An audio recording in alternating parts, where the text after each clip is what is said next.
So, Peroty, are you ready to get going? Because I'll have one shoulder, you have the other shoulder. We'll just carry him. I guess you'll have to with all these Titan buffs that are happening.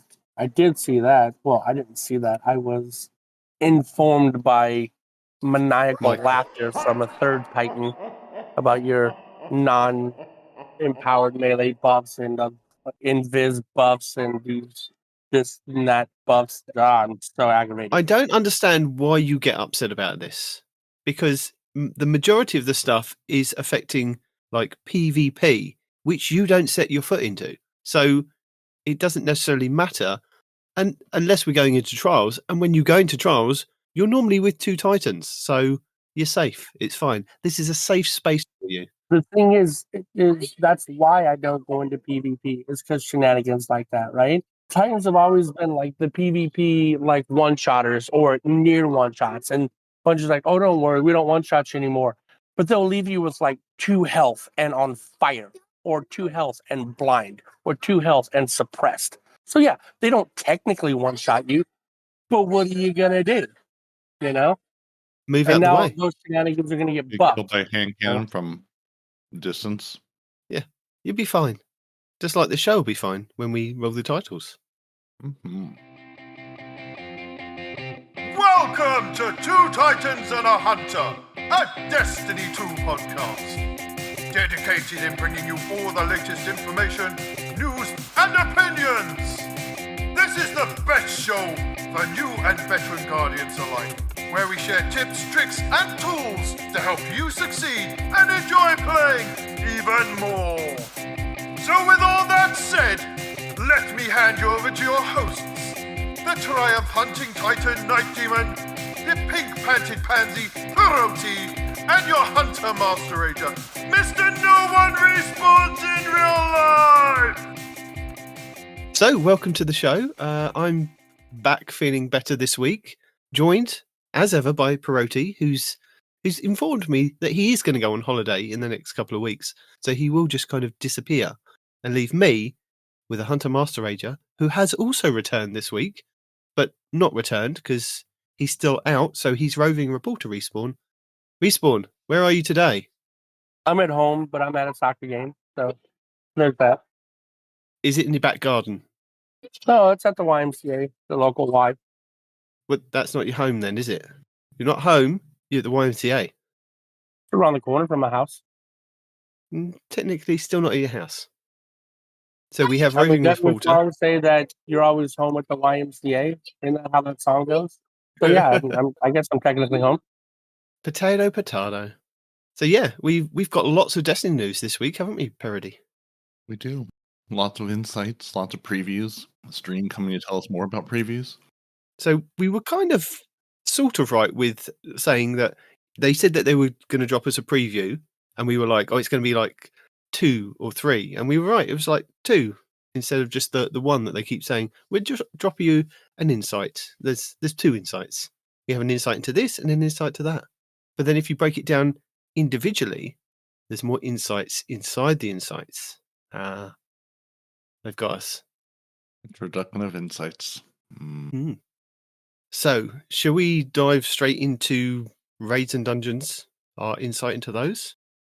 You might as well, because that's what's coming next. Okay. We'll do these in order, just so that Respawn can kind of follow along and then shout at us every now and then. That's a good plan. It is a good plan. And their plan for upcoming raids and dungeons is every year we'll kick off with a brand new raid as part of the first expansion. The following major update will then expand on the raid, adding new challenges, twists, and rewards. The second expansion of each year will deliver you a new dungeon with expanding reward offerings. And the fourth and final major update of the year will launch with an event that leverages legacy raids and dungeons content along the lines of the Pantheon that we had like a couple of months back. So that's the TLDR of what's happening. Respawn, are you excited about the TLDR? So let me understand this. They're going to have like a raid, and then that raid is going to stay that same raid, but they're just going to add stuff to that raid. Not like a hard mode, but just like add encounters to that raid. They're going to add challenges, twists, and rewards. So whatever you take that to mean. Like what they do now? No, because at the moment, when you get a raid, you'll get the fully formed raid, and when the raid comes out, you can play in the contest mode, and then a couple of weeks later, we get the expert version. Is it expert version? I think it's master, isn't it? Master. That's it. The master. So yeah, you get your normal raid, and then you get your master ones like a couple of weeks later with the challenges, and the challenges are to do it in a specific kind of way. What they're now kind of talking about is giving you one raid and one dungeon each year. You get your raid first, and then 6 months later you get your dungeon. For now, anyway, this is the plan for Frontiers for now. And then as the kind of raid kind of carries on, they want to add more twists and challenges to it and more loot to it to entice you to go back into it. Now, what that means is that maybe we'll have the encounters will change, or the encounters will be different. Added encounters maybe. The loot will definitely be different, and there'll be kind of twists on the way that you kind of first encountered that raid to how it kind of is the second version of it a couple of months later. So that sounds quite interesting, doesn't it? That they're focusing more on looking at keeping investment into those raids rather than kind of giving us the raids and then just going, that's it. That's your loot pool. That's your exotic weapon. And those are your challenges and your master version. Did they say what any of these rewards are? Because we get in the current raids, you get what are the weapons? The higher tier weapons. Adept. The adept weapons, right? But you don't get artifice armor. So can you get artifice armor as one of the rewards for the next raid? Like tier, encounter, whatever? Well, they haven't actually said specifically, but what they said is basically every year they're going to be kicking off with a new raid, and starting with a new raid in codename Apollo, that will stack up against the rich and varied history of experiences in this space. Raids will continue to offer a complete pool of exclusive weapons, armor, and exotics, and these can be obtained at higher tiers by taking on additional challenges. So, facing the tall task of following up the Salvation's Edge, they're exploring some unique twists on the raid format. This is one area that they're not giving much away or much information at the moment, as they don't want to risk kind of spoiling the day one experience for the raid's first team. So I like loot. I like lore. I don't really care about twists and turns as far as like encounters go, so Do you not want doesn't more really challenge? interest me. Not really. I want loot and I want lore. But if you get the first initial, if you complete the raid and you get all the stuff from that raid, is it not nice to have that raid then refreshed and be able to go back in there and get new rewards and new loot? Yeah, but see that's the loot and rewards aspect. Yes. Mm-hmm. Now, if you're asking about the challenges itself, I don't really care about challenges. I care about loot and reward. Now, if you're giving me more ways to get more loot and more reward easier, then yes. So the current iteration of master raids and challenges have followed a similar format so it's time to change the formula. So starting with codename Apollo, new raids will support a raid-specific form of challenge customization, where players can select modifiers called feats. Feats will enforce rules such as time trials, contest combatants, or other mode modifiers unique to the raid. The more feats active during the run, the better the chance to earn higher tier rewards. So basically, think about it as like the old Nightfall card, where you could turn up the difficulty on the card, add more modifiers to it to give yourself a better chance of rewards. That seems to be sort of where they're going with feats. You can turn on different challenges, turn on different modifiers, and the more things you turn on, the harder you make it on yourself. When you're successful, the higher the loot you get. Now, it doesn't say they don't go into any detail about what the loot's going to be. Just better loot, higher loot, more exciting loot, at higher tiers. So to me, that says artifice armor. If you're saying higher tiers, but they haven't actually specifically come out and given us any real concrete details. Didn't they say, like, in one of the updates that we got in the last week or so, that they were going to do different tiers of weapons to keep the weapon tiers refreshed? So you could go into the raid, just like complete it normally and get like a tier 2 weapon. Whereas if you then started putting on these modifiers and encounter challenges, it would then stack it up so that you could possibly get a tier 5 weapon, which is probably going to be equivalent to the adept ones that you can kind of get. Yeah, they did talk about the different legendary tiers of weaponry. Yeah. But it'd be nice to know if it was also, the armor as well, because tiers of weaponry is exciting to a point, but at the end of the day, I'm going, I don't really notice much of a difference. Yeah, I mean, a lot of the kind of podcasts and things that I was listening and YouTubers I've listened to is that they're saying that different tiers of weapons or adept weapons that you can kind of get from like trials and raids and dungeons and things. It's very minimal, and unless you are the top 1%, if you are just kind of the basic player, you're not going to notice the difference because the top 1% are the ones that are looking for that extra little bit of an edge over the other 1%er. Whereas we kind of roll into Crucible with like our Shariah's Wrath, and we can still do as good as we kind of can do with that weapon. And if we get an adept version, slightly better, but it's very minimal for us. But it's it's night and day, I suppose, for the top 1%. Where you say, hey, these numbers are slightly higher than they were in PvE before, which again just doesn't really move the needle for me. Again, I'm not out here rating them either way, so none of this really means much to me. So the Raid Challenge update. In the first major update following Codename Apollo, the Raid will receive a Challenger update, adding new rewards, new mechanics, new feats, and potentially even new encounters. Now, I did hear a lot of people moaning about this, saying, so you've built the Raid, you've then taken out encounters to then give us them back in a different version of that Raid. And maybe that's so, but then we're never going to kind of know whether we've got kind of the Raid light to start off with and then the Raid maximum the second time round. Whereas I'm looking at it as like what we've discussed previously when we've done raids is that we go through like a portal and it takes us to a certain area. Whereas you go through a different portal or you go through the same portal or you do different mechanics and that portal then takes you to a different version of the raid. I think a bit like how originally they had the concept of Crota's End, that Crota's End would lead you into like the King's Fall. So it would be Crota's End into King's Fall, and it would be that big of a raid. And depending on kind of which path you took, you could kind of go this way through the raid to get to the end boss, or you could go this way to get to the end to get to the raid boss. I'm kind of like that idea is that it'd be different encounters, or the encounters would kind of cross over, that you would have a chance to kind of not choose your own adventure, but kind of choose your own path to get to that kind of final boss. A bit like Labyrinth kind of thing. You go one way, you do one thing, one way you do something else. And that's assuming it happens at all, because they say potentially new encounters. So there's no guarantee that that's what's going to happen. Yeah. So in addition to the higher tiers of the raid rewards being available from these challenges, new and exclusive rewards will be added as well, including new weapons and the catalyst for the raid's exotic weapon. So you do the raid to start off with. If you're lucky enough to get the raid exotic, you then have to then play it again in a couple of months later to get the exotic catalyst. Also, because the dungeons will be launching as part of Codename Behemoth expansion, there will be no longer a separate dungeon key.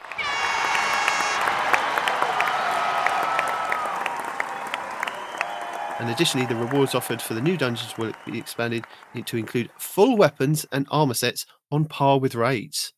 So currently, at the moment, we get half a set of weapons, but we do get some armor. We get a full set of armor, but it will be a kind of full set of weapons as well. But yeah, so no dungeon keys going forward because it's part of what you initially buy as kind of that pack. So that's pretty cool. So, but for currently, you need dungeon keys, and you will probably still need to buy dungeon keys to access old dungeons. So yeah. I really hope they do away with that, because I saw someone online again talking about getting players into the game, going, Bungie, if you're going to put a lot of the older content on sale, or put together these packs, include dungeon keys, because I don't, again, and I've lost track of which, what key comes with what pack. Because again, another problem of onboarding players at this game. But they're basically saying, hey, I've got a buddy who bought this pack and that pack and these packs, but we can't play the dungeons because the dungeon keys are a separate purchase from that. And it's like, that doesn't make any sense. If you're buying the content, why am I having to buy a separate key to do this piece of the content? So I'm really glad they're doing away with that in Frontiers. And it Just, could also be part simplifying of the, if they're not doing 2 raids, which are the you purchase the big expansion, you get the raids as part of that, and not have to buy a key for the raids. I think because we're going down to just the 1 and 1, that's probably another reason why it's so like we will just give you that and that. So If you buy the content, give you get everybody the the content. content. Don't make them go, well, you bought the content, however, you didn't buy the content plus package, and that gives you all of the content. Except for this thing over here, then you need the content double plus gold package for that. Yeah. And we will have new rad events. Now, people have said, oh, they spelt this wrong. It should be raid events, or it should be something else. But then I think somebody pointed out to Bontis, it's raids and dungeons. So it could be that, or it could just be a rad event. So the new rad event is Destiny 2 Into the Light introduced a raid boss rush event called the Pantheon that put Fireteam's capabilities to the test. And yes, it did, because I did join a couple of Pantheons, and unless you knew what you were doing in the original raids, it wasn't like you could walk into these and kind of be carried. You had to actually know the encounters, know the changes of these encounters to actually kind of get things done, to get the emblems and get the rewards. So it was really good fun, and it was a nice twist on what encounters are already kind of out there in our raids and dungeons, or just in our raids at that point. So this event showed us that our community is hungry for new experiences that break out the mold of our traditional raids and dungeons. So, in the 4th major update of the year, they're planning for another event that introduces novelty and allows these teams to experiment with legacy raid and dungeons, offering to create a surprising aspirational challenge. And we are very early in the design stages of this event, so more details as we develop them.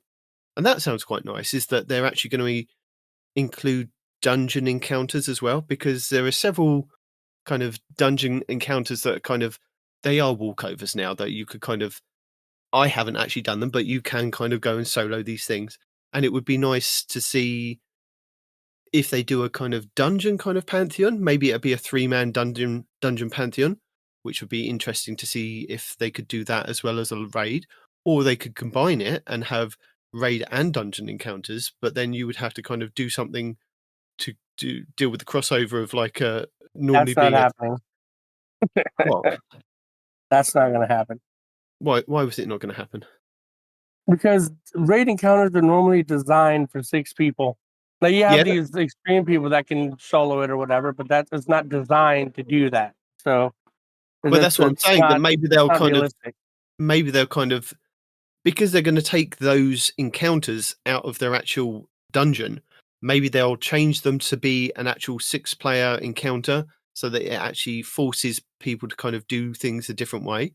Oh, you mean that direction? I thought you meant from a raid to a dungeon. Oh, my bad. No. Yeah, Either they'll do like a dungeon-specific Pantheon, where it will be dungeon encounters, a bit like they did with the Pantheon, or they will do a crossover and include the dungeons in this kind of second kind of Pantheon that they do with raid encounters, which would mean they would need to scale it up to do 6-player encounters.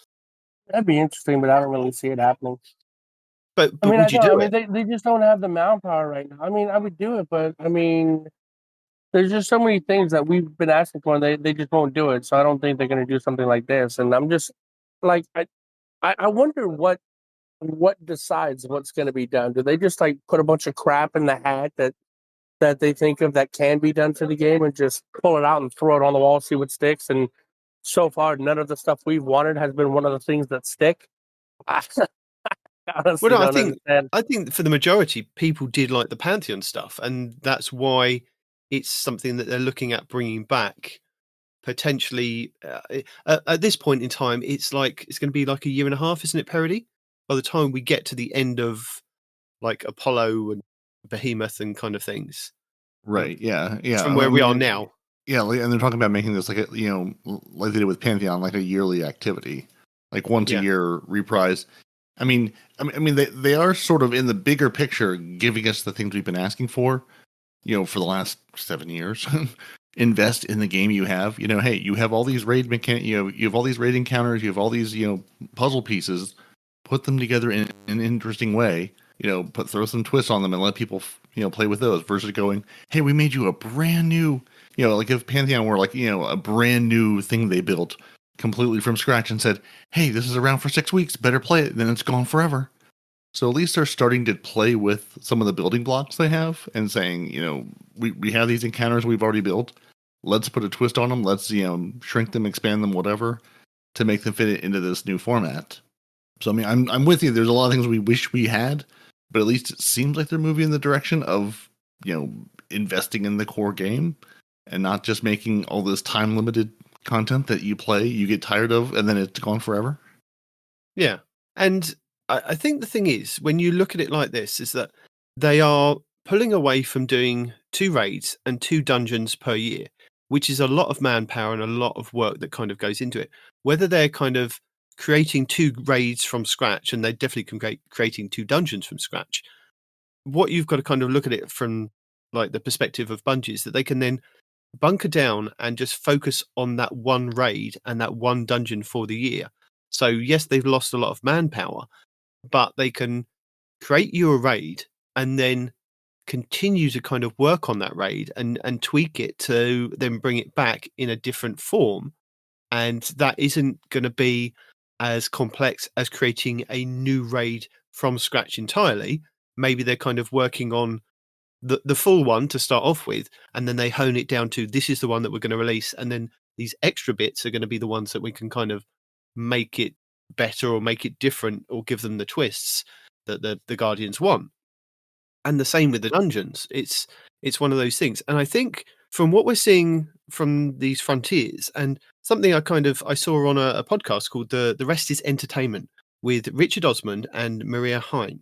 And they were talking about, it was to do with Concord. They were discussing the fact that Concord, and we discussed it a couple of weeks back, that Concord was a £200 million Sony game that they invested into for like several years, developed this game, and it came out and there was like no players for it. And it was a really good game, but they've had to completely shut it down, refund people, and kind of go, where do we go from here? And on the podcast, Richard was saying about, you've got all these big franchises out there. He didn't name Destiny, but he was going along the lines of Roblox, Minecraft, Fortnite, the Counter-Strike, things like this that have already kind of built their kind of fan base. And they are now looking at, well, we've had this game for several years, and we need to kind of focus on keeping the players here to play the game. And I think Bungie have kind of realized that, and Sony have probably realized that as well, is that we have this franchise, we've kind of half let it die, but we need to bring it back to life because there are a lot of players there, and it's something that can take off again. So we kind of need to hone in on the things that that people find important in the game, to bring them back, to make them play more, and then we can kind of expand on doing this and doing that, and maybe expanding the team back to a bigger team and then put more investment into it. Because I think they might have learned a lesson with Concord and losing 200 million, and I don't think they want to kind of do that again with wasting what they've already got in front of them with a franchise that has already got that fan base already there, So I think this kind of reinforcement of, we are going to be making sure this is going to be good, this is going to be good. And further on down the line with the kind of the this week at Bungie, that they go talk about the PvP stuff, which we'll get into. So and one thing I wanted to sort of jump on with that too is, hopefully with this tighter focus on the raids and doing whatever they're doing with the encounters and things, maybe it'll mean we get bug fixes quicker. Maybe those raid bugs that stick around for months and months and months, that break encounters and cause everyone to have such a terrible time with the raid, maybe those get fixed quicker because they're sort of in the raid and focusing on it more. Maybe, hopefully, fingers crossed. See, one of the things that's always bugged me about them is they don't seem to listen to their player base's wants, right? Or at least not the things that we want the most. They look at the feedback and like, oh, we listen to your feedback, so we're going to see this thing that you guys have said that's the easiest thing to do, and we'll do that. And we'll never address the big things you want, like vault space, for example. And then in the meantime, while we ignore the bigger things that you want, whenever there's bugs in an encounter, not just raids, but any encounter that benefits you, will patch that immediately. But if there's a bug that hinders you, we'll leave it there indefinitely, you know? And I know I'm being hyperbolic here, right? But there are some, if you go back to the first raid that Destiny 2 ever came out with, there's still bugs in that raid to this day that have never been fixed, you know? Yeah, And but it's that's like what I think core Peroty mechanics. is basically saying, and I agree with him. I know. that I'm jumping on to that, and I'm saying, like, if you want to bring players back, stop, because like they focus on the wrong things. They're like, oh crap, the players are exploiting this for their benefit. Let's hurry up and patch it. But the things that the players can't stand, like raid breaking mechanics that prevent them from moving forward, we'll leave that alone. I'm jumping onto what he's saying, and I'm expanding upon that. Right? It's more than just that. You know, the things that benefit us, they tend to attack first. You know, that's why. I mean, how long have we said Destiny hates fun? Right? All the things we like are the first things that get the hammer. Right? All the things that benefit us are the first things that get fixed. But the things that we can't stand are the things that linger for 10 years, you know? And you wonder why your player base is going away. So, I mean, it's things like that. Listen to your players. Some things they've left around, like the weapon crafting thing, and they turned it into a thing, or laser tag weekend. Those particular times there was a bug in the game and they embraced it, right? That's what you need to do. Yes, the patch is going to come eventually, but let the players have fun with it. Don't immediately fix it like you do in raids and dungeons and things like that that we benefit from, you know? Yeah. And then just leave the broken stuff there forever. You aggravate players when that happens, man. It's frustrating to know, like, oh, this is really cool. Hurry up and take advantage of this before Bungie patches it, and 10 hours later it's patched. Are you kidding me? Well, I still This think is- they will continue to do that. I still think they will stop the exploits, as it were. But I think what I agree with Peroty is that with them being able to have a smaller team or a smaller focus on the elements that are kind of coming out with Apollo and Behemoth, is that you will find that they will listen to us a lot more, and things will be kind of be able to be developed quicker in response to it, rather than kind of having to wait X, Y, and Z, because you've got Team A working on this, Team B working on this, and then you can only take a few people from those teams to then find out what this bug is and fix this bug. Unless it's an emergency, because those teams are kind of hard at work to kind of keep leapfrogging each other with the different content. With the smaller amount of content that we're kind of getting, it feels that they will be able to address things a lot quicker and do things in the game to make things better for the player. And another thing that they could do is the whole nerfing thing all the time that they do, right?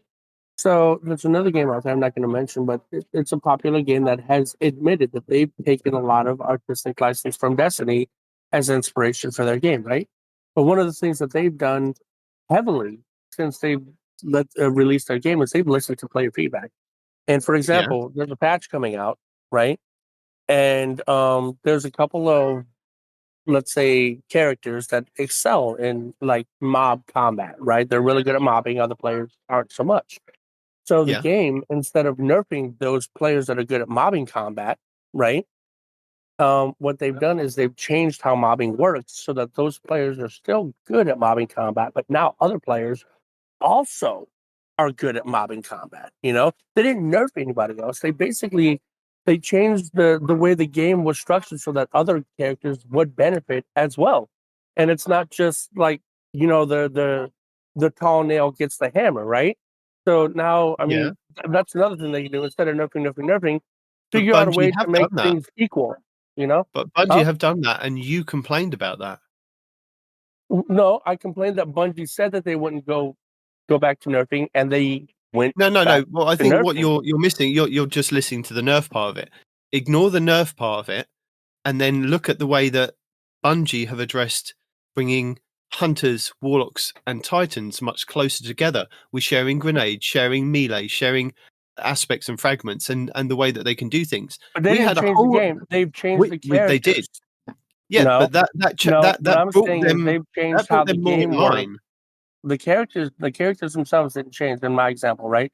The characters have the same combat, same moveset, same grenades, same everything. The characters themselves haven't changed. What they've done is they've changed how the game functions. They've changed how mobbing functions. They've changed mob Well, density you said that they so that changed other the fact that characters those other work. characters can then be the same as the mob character. Right. So there's a character that Well, then exceeds they have really well changed in the mobbing. characters then. They haven't changed the characters.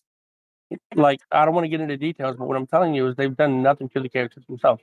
They've changed how mobs work, how mobbing density works, and how timers in the game work, such that the one character Bunny isn't the outlier as far as like just outright, mob killing. Well, now Yeah. other players in their own way can also be just as good at Bunny and mob killing because of the changes they made to the core Well, game mechanics. that's what I'm saying. They that haven't touched characters. Bungie have done that. Bungie have done that to try and address various different player kind of feedback to say, right, I don't like that, for example, the hunters are the only ones that could go invisible. Well, okay, in PvE, we will give the Titans the aspect or the fragment that will make them go invisible if they do X, Y, and Z, where the So hunters you kind of changed the characters, like I said. well, they've changed the game as well. No, they haven't. They've changed the characters. You've given characters abilities they didn't have before. But it makes the game different at that point. But it's two different things. No, the game mechanics are the same. What you've done is you've given characters different ways to do the same mechanics, right? That's what you've Right. done. You've given Yeah. Titans the But ability they've to go listened to the invisible. feedback from the You've community. given hunters the ability to get overshields, kind of, Just right? out of The game curiosity, is the same. how old is this game that you're talking about? Well, I mean, if you include the alpha, it's a couple years. It's only been out for about a year. Right. So they're trying to build a kind of community. They're trying to build what they've got. So maybe Bungie at the beginning were able to listen to their fans and listen to the community a lot more before they can kind of, Were they? before they I was took there in the off. beginning. I don't remember that. Do you? Well, I mean, the thing we've heard from current and former people at Bungie is leadership is not talking to their staff. I mean, I think that's part of why they laid off the entire player support team.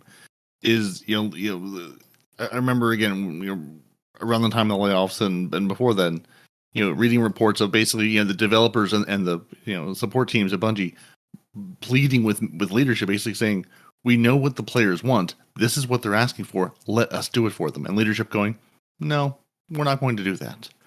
We're going to continue down the path we're going to continue down because reasons. I think it's clear that we're not getting the investment in the game we as players expect.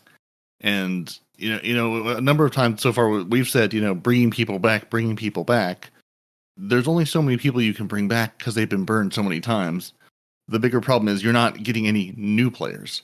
There's no way to attract people to this game. Like I have a coworker who, again, he plays World of Warcraft. I play Destiny. Every now and again, we sort of compare notes on the new updates and things. And while I don't need another addiction in my life, he's like, we'll talk. And he's like, I look at Destiny 2 and it looks like fun. Maybe I should. And I'm like, honestly, I wouldn't. Like, I can't really, in good faith, recommend you get into this game. And this was like before the final shape. I'm like if anything, I was like, if you do want to, now's the time to pick up a lot of content really cheaply before the final shape drops, and then we'll see what that is. But even then, it's just like how do you introduce someone to this game? I was looking yesterday because I needed to do, I think, some of the Act 3 stuff that I just hadn't finished the actual go here, run here, talk to the failsafe over here, go kill Vex over there pieces. And I was like, I should probably at least try to finish that up if I can figure out how. And I get to the helm, and you've got the exotic mission at the top, and then 4 nodes, all with the little, hey, there's a, thing you can do on this, the little like gold dot. Yeah. And then I looked at the planets, and like every single planet on the right side of the screen at least has the same icon. And I'm going, if you're a new player, what are you supposed to do with this information? Yeah. Everything looks the same. Vanguard, Crucible, Game of Legend across the top. Everything's like has a little dot on it. Like everything's important. Go do everything. Like, what are you supposed to do with this? Even then, I was looking and going, where even the big giant. Hey, here's where you are in the And the Act 3 thing, it's like, some vague line about, go help Failsafe uncover the secrets or complete the research. And I'm going, what does that mean? And then I went and go find the actual quest line that was like, oh no, you need to go here and defeat Vex bosses. Like even the big things the game puts in front of your face of like, here's the next thing you should be doing, isn't actually the next thing you should be doing. Because I just had this moment going, I've been here for a while. I almost feel like a lapsed player some weeks because I'll come to the game and try to pick up on the story, like, and go, I don't remember which step I was on this endless quest line. What am I meant to be doing? Where do I find it? It just like these are the things that Bungie needs to work on and needs to invest in if you're going to have any kind of longevity. They've let the core of this game rot for so long and then going, oh no, new players are coming in. Well, is it any wonder? Well, I think they are going to be addressing that with the codename Frontiers, with developing the portal. And I hope that is going to be the thing that helps new players or new light players get into the game and figure out what they need to kind of do and where they need to go. And even for us experienced players, like you said, hold us by the hand and take us to there. Just show us what we need to do. Because some weeks we're tired, we're lazy, we just want to know what we need to do. We haven't followed every single thing that says do this, do that. I think even this week I was asking Blue, I was like, I'm really confused at these challenges. It says make sure that I've completed all the week 1 challenges. I said, I've done all the stuff for week 1. I've done all the stuff for week 2. I'm onto the exotic mission.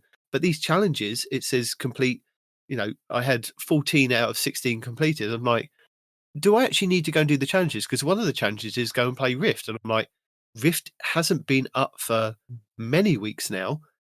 I've missed out on that one. Is that count in the? But it's over like the first 5 kind of challenges or the 5 weeks of the challenges that you can kind of need to get complete. But it was confusing because that's all it says. And unless you go to Reddit or you go to YouTube and you look it up, or unless like somebody's already done it, you're like, how do I do this? It's not very clear to me as an existing player. I know what you're trying to say because it's on the screen. It says complete all these challenges, but it's not like you haven't got something next to that challenge that says, right, this is 1 of 2, 2 of 3, baby steps sometimes. Yeah. Well, they did really say just that. struck me. Go ahead. Am I thinking of something else? I thought they said that you were going to have to use the internet to play their game or something like that. Or was that somebody else? Was that this game or No, not? they did say that they do like the fact that content creators have that kind of avenue to explain things, which is nice. And I'm not disputing that, but some weeks I would like to be held by the hand, or just a little bit more explanation than kind of just one paragraph. Yeah, it's good that the content creators can enhance the game and can improve the game, but when you need to rely on them to even play the game, to even have any clue where to go, if you didn't have YouTube sitting next to you or whatever, not being able to progress the game because it's simply just you have no idea what you're meant to do. And it's like there's got to be a line of I need to be able to play your game in your game. I shouldn't have to go find a video and then try to find the right video about the specific quest step that I'm on that sometimes is very clear and sometimes is, oh yeah, no, I'm somewhere in the middle of this 90 step quest line going, I don't know where exactly I am. It would be nice if I could look further in the quest to know, like, hey, what's the next step? To say, okay, well, I did this thing, 4 steps ago, and then I talked to 6 people, and now I'm here, and I don't really know where here is. And even just trying to find, a video that covers that piece of it, that would be nice, just to have a little better way to find things. Giving things proper names and numbers. Or just to have, radio communications. It exists. Right. They talk to us. Ikora talks to us. Why do I have to physically go back to talk to Ikora for her to just tell me a thing? I understand if they need to give us something, like I have to go pick up a weapon part or something. But if this says, go see Ikora, and all she's doing is talking to me, well, couldn't you have done that on the planet I was just on? Instead of having me come back to the tower for you to talk to me in person, for me to go back to the planet I just left to continue the quest line that I could have continue doing while you were talking to me over the radio? Yeah, style choice. We love a bit of style choice. Whatever. And the other thing is, I mean, it's not going to happen. But what if the 3 guardian system was just turned on its head one day, and in order to attract new players, Destiny's like, oh, check this out. We're introducing a 4th class all of a sudden. You know, call it a ranger or a bounty hunter or something. Who's freaking knows, right? What would y'all think if Bungie did something like that to try to attract new players? They introduced the 4th class. You think it would That break would the have to game? You be think it would break that immersion? would have to be Destiny 3. Then you'd have to build that from the ground up and be You a part think? of the initial game. Yeah, you wouldn't be able to kind of introduce something now. What? Well, what if I that 4th wanted to be a class was giant race cabal or a specific? fallen forever. Exactly. Let me That's be what a I was going fallen to say. captain. What if that 4th class had to do very specifically with the race of the Fallen or the race of Cabal? Or what if you could play as a Vex and only the Vex could play that 4th class? You know, could still Yeah, be in this Destiny game. 3. Could still be in this lore. No, it couldn't. Yeah. The amount of systems to account for that from the player level would cause the whole game just to blow up and fall over. Well, forget all that, but just like from Okay, a we'll player forget that then. standpoint, is that something you would be interested in? You know, I forget Well, we're all not that. saying Forget we're all not the in, back end stuff. as players. We're not saying that we're not interested in that. But what we're saying is that we wouldn't be able to do that in Destiny 2. We'd need that in Destiny 3. It'd need to be built in from the ground up. Well, Yeah, I want to be a fallen captain or a giant cabal with a chain gun for a while. you already have a chain gun as a Titan, and your shoulders make you look like a Cabal. Aren't you already living that dream? No, because they're living that dream better. Yeah. So finishing off the raids and dungeons, because we got kind of side tangents there. So dungeon content will also figure prominently in the new portal as part of the Pinnacle Ops category, and then in this dive that we've gone through, this is, you can go to the deep dive here, Bungie.net, which we covered last week or the week before. Several updated dungeons will be available to launch and play with full challenge customization. So that's quite nice. The dungeons that we've already got will have challenge customization, making it easier for me to kind of complete them. Fingers crossed. While raid content will not initially be part of the portal categories, we're exploring ways to incorporate in future releases. Till then, new and legacy raid content will continue to be available in their current locations, along with their exclusive reward pools. So there you go. That's your developer insight for raids and dungeons. Now, we move on to combat modifiers and more. More. We're investing more than ever in our activity modifier systems. Activities will be updated with a library of modifiers so that you can change how you approach combat on every playthrough. Combatants will gain varied powers and buffs in order to create new gameplay threats and encourage changes in player strategy, especially for the higher challenge levels. The problem is everything feels like a chore. You'll play the same PvE activity over and over and over again, and you're so tired of it. And eventually, you can basically play the activity blindfolded. You know where every enemy spawns, where to fight them, how to win without a single challenge. This is the component of Destiny 2 they want to greatly improve with Codename Frontiers, keeping activities fresh and challenging. So the solution is to improve the experience of replaying the content by adding variety and unpredictability. You think? Now this is going to really mess up like people that do guides on like these encounters, unless there is kind of a set.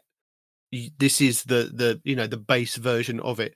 But then if you add this and this, then it's going to add a different mechanic to it, or a different modifier to it, or a different challenge to it that you can't kind of predict in doing. Or you can end up doing several guides. Probontis is going to be more content. So many guides, more content for the content creators. Yeah, or just say here's the base thing. With these things turned on, here's how it affects things. Yeah, these things will get shielded. These things will be harder. You'll have 6 more champions that show up. Whatever. So we're going to have our first class modifier system. They've added modifiers to activities since the launch of the first Nightfall. Who else remembers trying to wrangle Solar Shield Shanks in 2014's Archon Priest? And with the Codename Frontiers, we're investing more than ever in the modifier system to improve the fun and challenge. So we are creating combatant-focused modifiers to change the way players approach combat with every playthrough, with Banes, enemy modifiers, and combat modifiers, designing modifiers so they can combine to create a different variety of experiences, and reduce barriers to entry and time to fun by reducing the number of build crafting necessary modifiers by replacing them with the new combat modifiers. So we're going to make you learn a whole bunch of new systems, is what I'm hearing, which is good, but also sad. Because I like my systems. I like knowing what I'm doing, but I'm happy if I can ever step foot into a strike again and not just want to throw my controller across the room because it's a strike that I've done a trillion times, it'll be a win.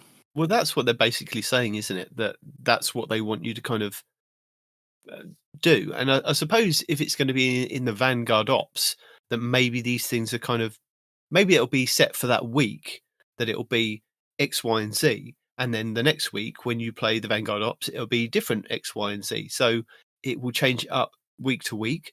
And I think maybe if it comes to Nightfalls, it would be the same, because they've been experimenting. I did mention this like about a month back when they did these Nightfalls, and they reintroduced when they gave us the Nightfalls for this episode.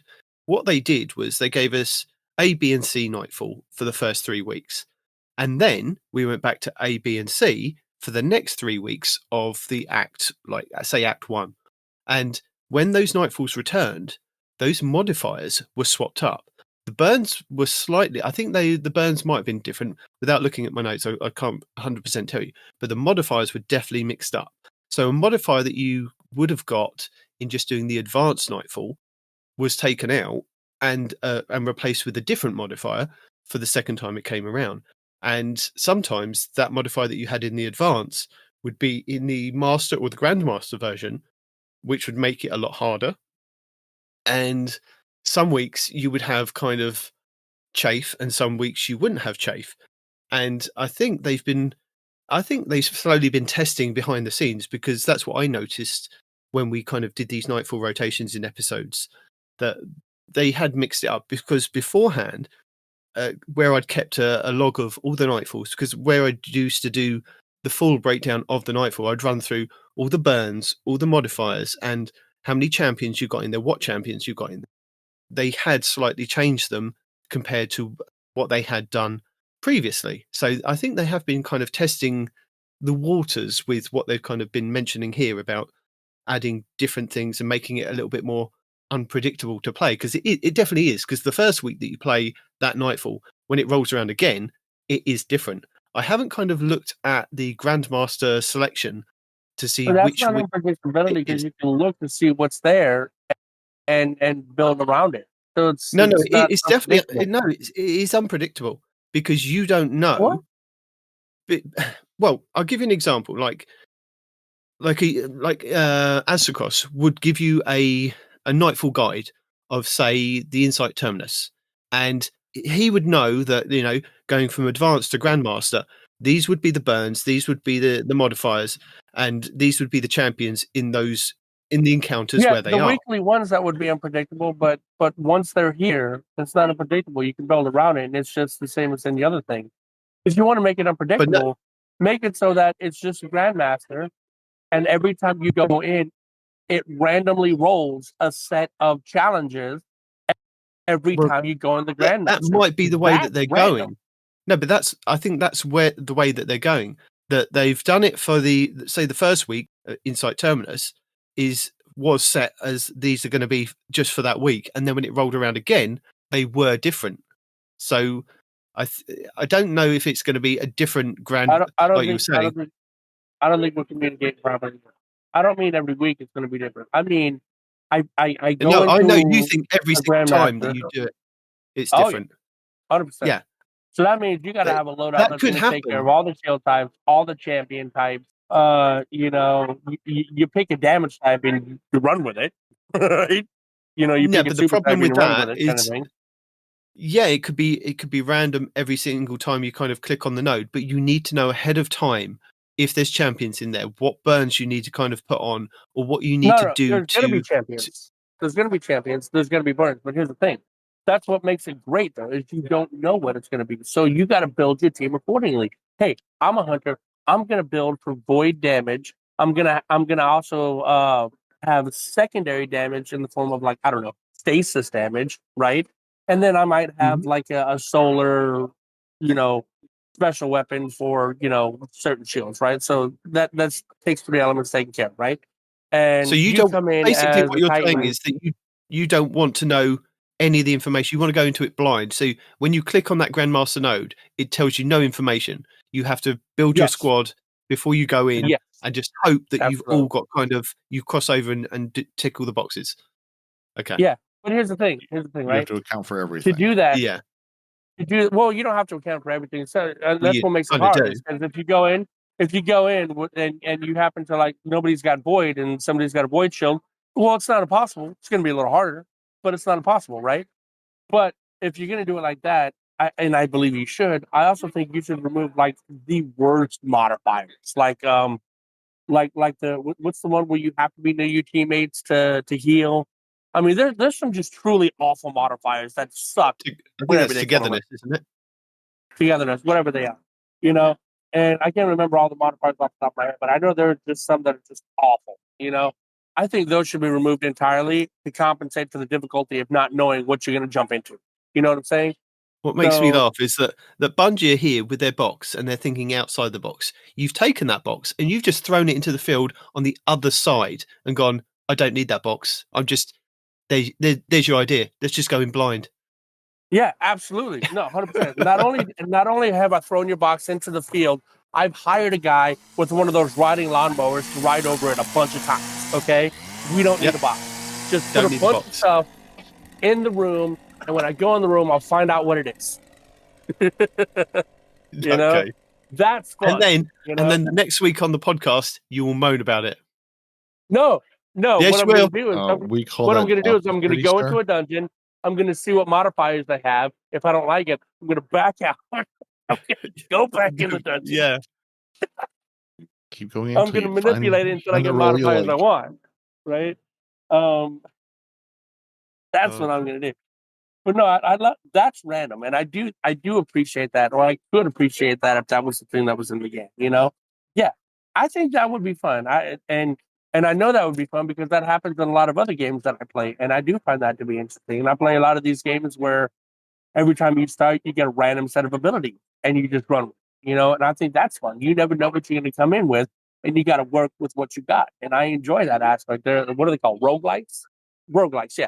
I play a lot of roguelites, and not knowing what you're going to get until you get in there is half the fun, and working around it.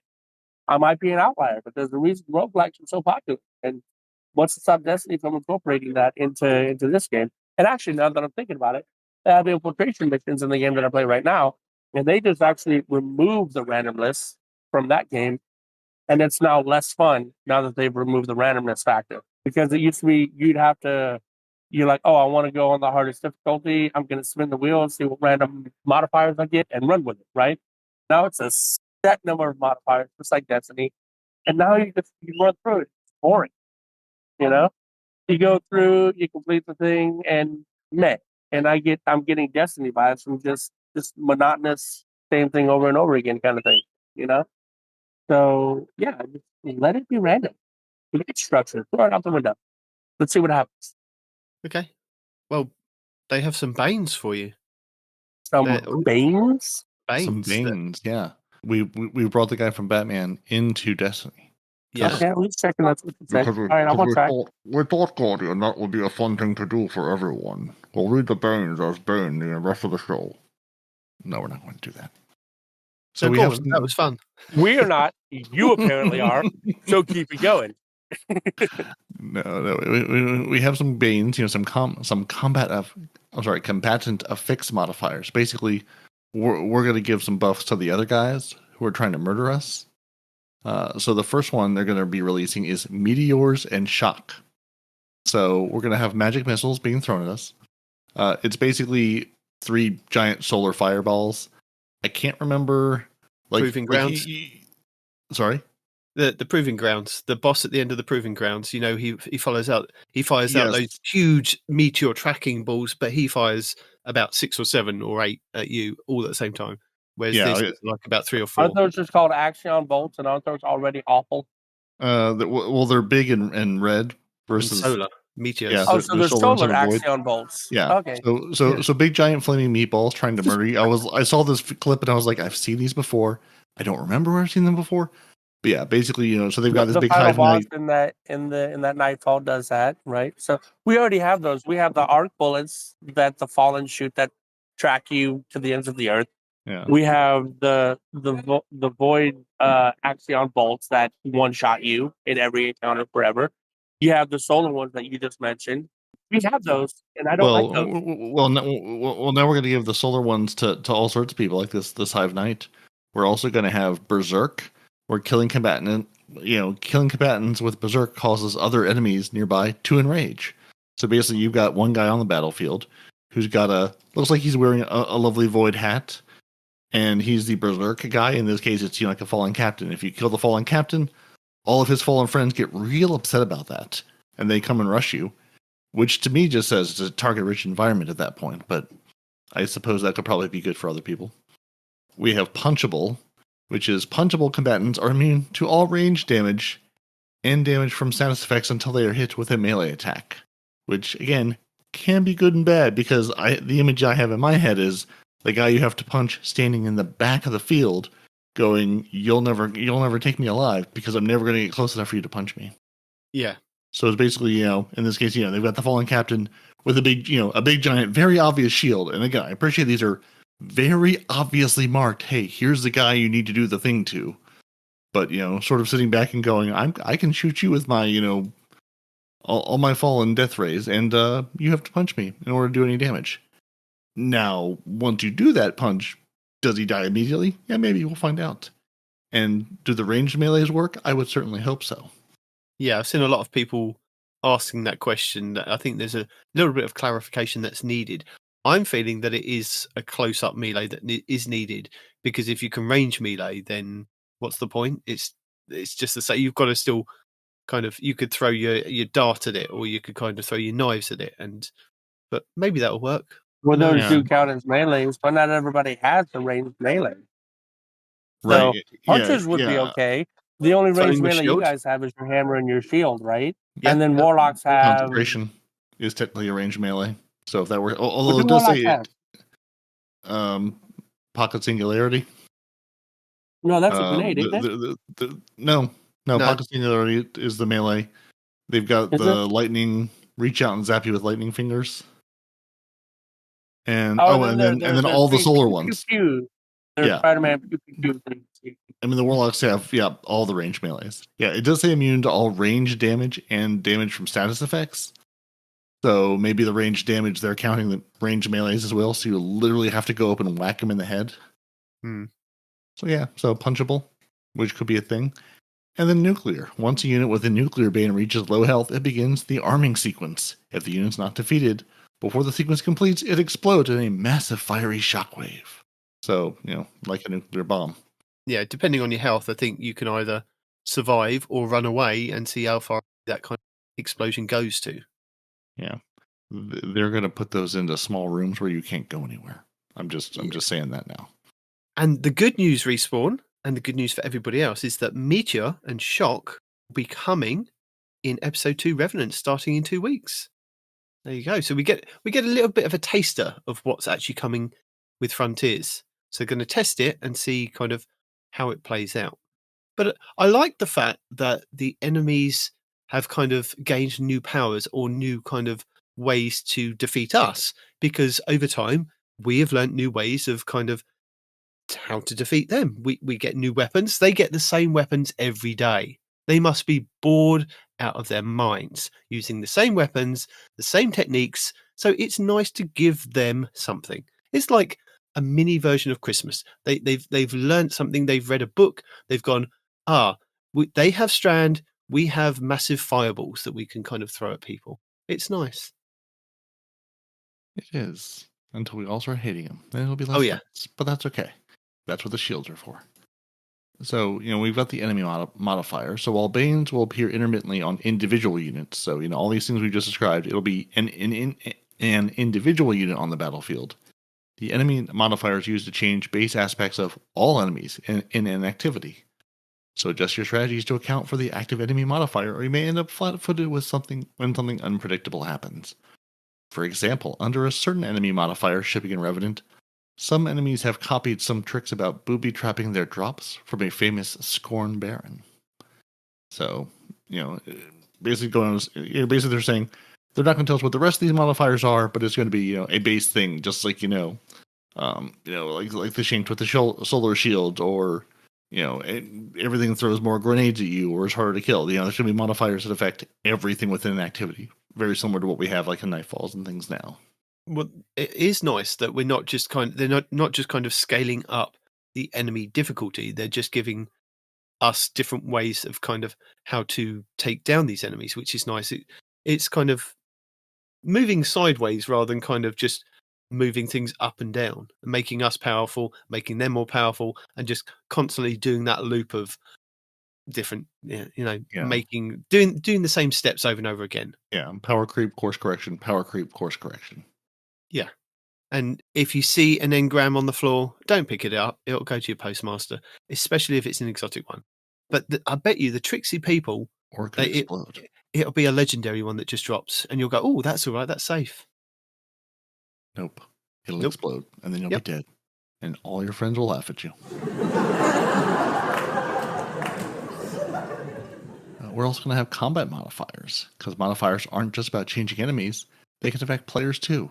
Surge mods are a classic modifier that have been used for years in the ritual activities, but we've come to realize that too many forceful build crafting modifiers can become a barrier for players. So we've begun working on a set of new modifiers for accepting a more varied strategies and builds. More on these to come. Cool. So it's like Guardian Christmas too, because again, I'm really tired of going in with the same things, or hey, I've got to run with these two weapons because I have to account for these two champion types. I'd much rather use something else, but no, got to run these. It's important. No, but what about champions? Will they be using Banes as well? They will exist in our new future for modifiers, but they will not be hosting any Banes. But also, can Banes stack on enemies? In Revenant, only one Bane can be present on an enemy at any given time. So you're saying there's a chance? Mm-hmm. Are you replacing all the old modifiers with these new ones?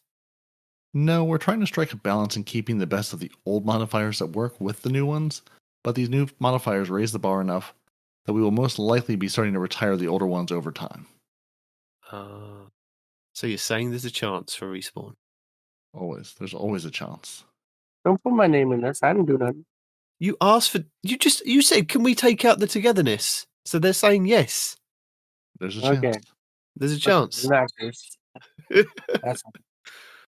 And now we've got that huge patch that came out on Thursday, because they had a whoopsie on Tuesday and said, due to a build issue, we're going to push this on Thursday instead. Okay. So the boss update 8.0.5.5, it's going to do some things with the exotic mission Encore. Darkness has been removed from both Encore boss encounters on normal difficulty. On expert, darkness is unchanged. The fire team finder, they've added a whole slew of additional Encore options. So if you are trying to fire team find, you can actually sort of say, here's how I'd like to run this. Hey, I want to do a speed run. Hey, I'm looking for nodes. Hey, I'm trying to get just get this thing done at all. So you can sort of say, here's how I'm trying to run Encore. Here's what I'm trying to get out of this, versus just going, I'm running Encore. Let's see if our objectives match up. For Triumphs, they have adjusted the enemy density in Skywatch to better support engram requirements for the Accidental Generosity Triumph. And they've adjusted the visibility of the recommendations tile in Eververse. So while Night Demon couldn't read them to you, now you can see them better. Still recommended, though. Still recommended, yeah. And that was it. It was basically the Skywatch update, and not much else. Well, I think now it's time for a break. Should we have a break? Should we have a break? Did you bring the Kit Kats? No. I bought a Snickers. Oh. So you can't give me a break? Break me off a piece of that Kit Kat bar? Nope. Snickers. That's too bad. And while we have a break, we can tell you what's happening this upcoming Destiny. Well, I can anyway, because these two don't know. Respawn probably doesn't care. You probably don't really know That's either. a pretty accurate Just guessing. assessment, yeah. Yeah, I'm not gonna lie. This is your weekly rundown of the final shape, week 18, starting on October 1st. As we're only 1 week away from the end of the episode, this is your final reminder to collect all your Episodes Echo's pass items, any past Season of the Wish rewards from Bungie.net, plus your reward track items and engrams for the Tower vendors before the end of the episode. Failsafe in the Helm should stay untouched, meaning you can save your engrams and carry on your progression in episode Revenant. You can also hold some bounties that are still available to get a leg up on XP and artifact progression for the next episode. The following week on October 8th, episode Revenant arrives. There will be some downtime just before reset, so make sure you have everything done you want to complete done well in advance. Still available in the next episode, we have the Destiny 10th Anniversary in-game celebration event, where each class can grab a new free armor set directly inspired by early concept art of Destiny 1, called Veteran Legend, a new emblem called Decennium. Also, by completing several quest steps, Guardians can earn a new title and seal called Legend. The new exotic mission On-Call is still available, and will continue to be available in the next episode. This can be found in the Helm for a weekly pinnacle, with 2 difficulty options, Normal and Expert, and completing the mission for the first time will award you with the new craftable exotic Void Command Frame Auto Rifle Quarrel of 1, and finding all the hidden chests and secrets throughout will award you with the 3 crafting trait options. Also, continuing in the next episode from Act 2, we have the 3 new Battleground activities, Delve, Conduit, and Core, with Enigma Protocol and Breach executable in the Helm from Act 1. The Expert Battlegrounds will start this week's rotation with Core. In the Pale Heart, the exotic mission Dual Destiny is available for teams of 2 Guardians, where you can farm the mission to earn as many new prismatic exotic class items as you like. The final Straight's cooperative focus campaign mission this week will be Iconoclasm. The 12th Guardian Match-Made Excision mission is also available next to the raid for a weekly pinnacle, with the Grandmaster version granting you the Urgasum Catalyst and an Ascendant Shard. The featured Onslaught map this week will be Moth Yards, with the Fallen War Priest kicking off the boss rotation. For our Legacy rotation, the Dreaming City this week is at a medium curse level, which means Petrovenge can be found in the Devilian Mists and has the Oracle Engine mission for the next week. The Blind War features Hive enemies and the Plague, Kregar. The Ascendant Giant will be the Chimera Garrison over in the Chamber of Starlight Lost sector. On the Moon, the weekly story mission is a mysterious disturbance. The Trove Guardian and the Wandering Nightmare, the Nightmare of Hawkis, are both located in the Anchor of Light. Nightmare hunts Skolus, Pride, Fanatic, Insanity, and Omnigul Anguish. The Altars of Sorrow will start this week's rotation with the Nightmare of Zydron and the Heretic Rocket Launcher.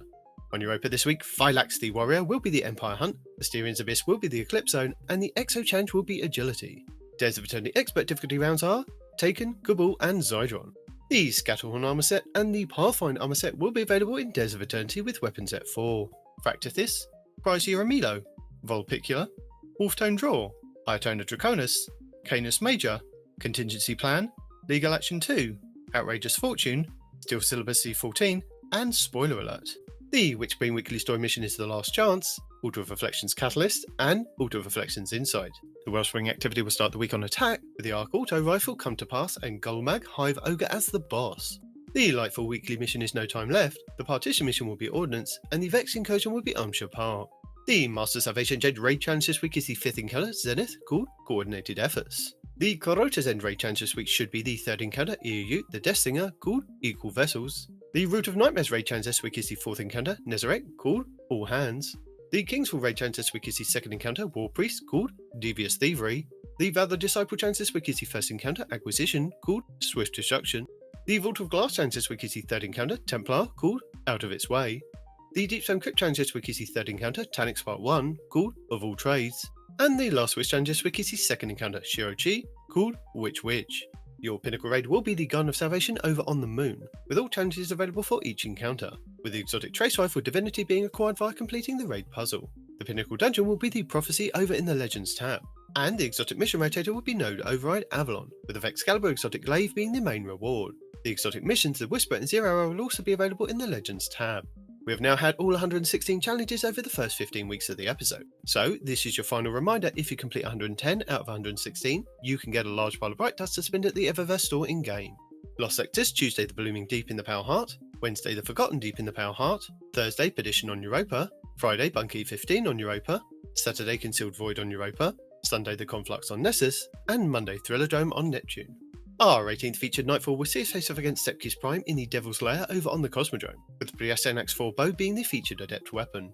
Control will be in the 6v6 playlist, Mayhem or Momentum Control should be in the Party Relentless playlist, Elimination in the 3v3 playlist, with Trials of Osiris at the weekend. And this final week should see double XP across all playlists, to help you round out those reward tracks and secure your loot.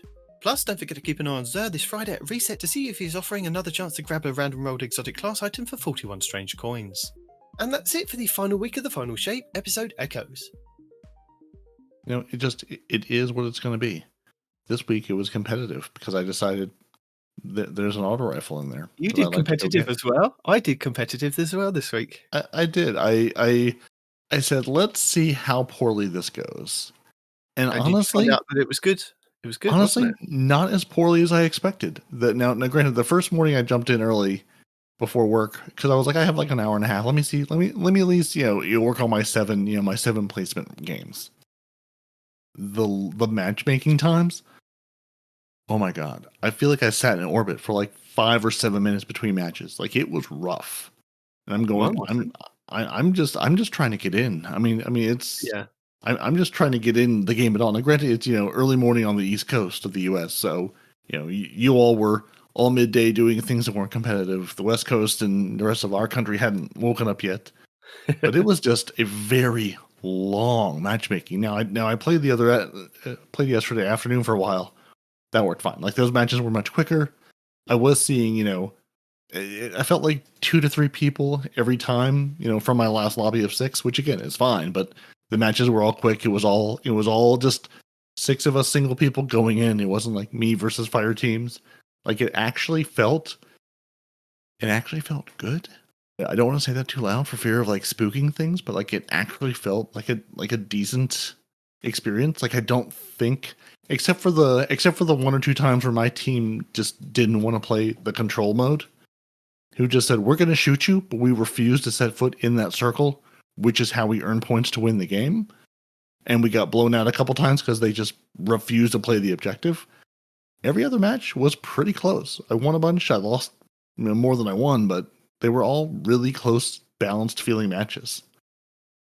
Which is, I feel like the first time I could say that in Destiny in a long time.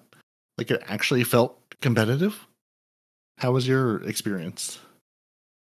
Mine was actually quite good. I think I won 5 out of the 7 games, and I was top of the leaderboard for the 5 or even 6 of the games. It was just, I was like, I did really well. And then I got placed in gold 3 at the end. I was like, this is better than I've ever done before. And I don't know why. I don't know how, but I did. I ended up with two friend invites from people, and I was like, don't get excited. This is not me. This is not me actually doing well, because I think I ended up in like silver somewhere, silver 2 or something. Yeah, and I was and I had some in that some good matches for me where I actually got some decent number of kills. I was able to proc some of the I'm going to hit you with the consecration and then jolt you, and you're going to run by your team and you're just going to all jolt each other. So I got a couple of annihilations where I took out the whole team, mostly due to their own negligence. But I just sort of helped them along the way. I was sitting here going, I clearly do not deserve all of this, but it was fun to have that little taste of success, though. Yeah. So they're like, oh, well, let's be friends. I'm like, you don't really want that. You think I'm a good player just because I happen to be on the top of the leaderboard. Do not get excited.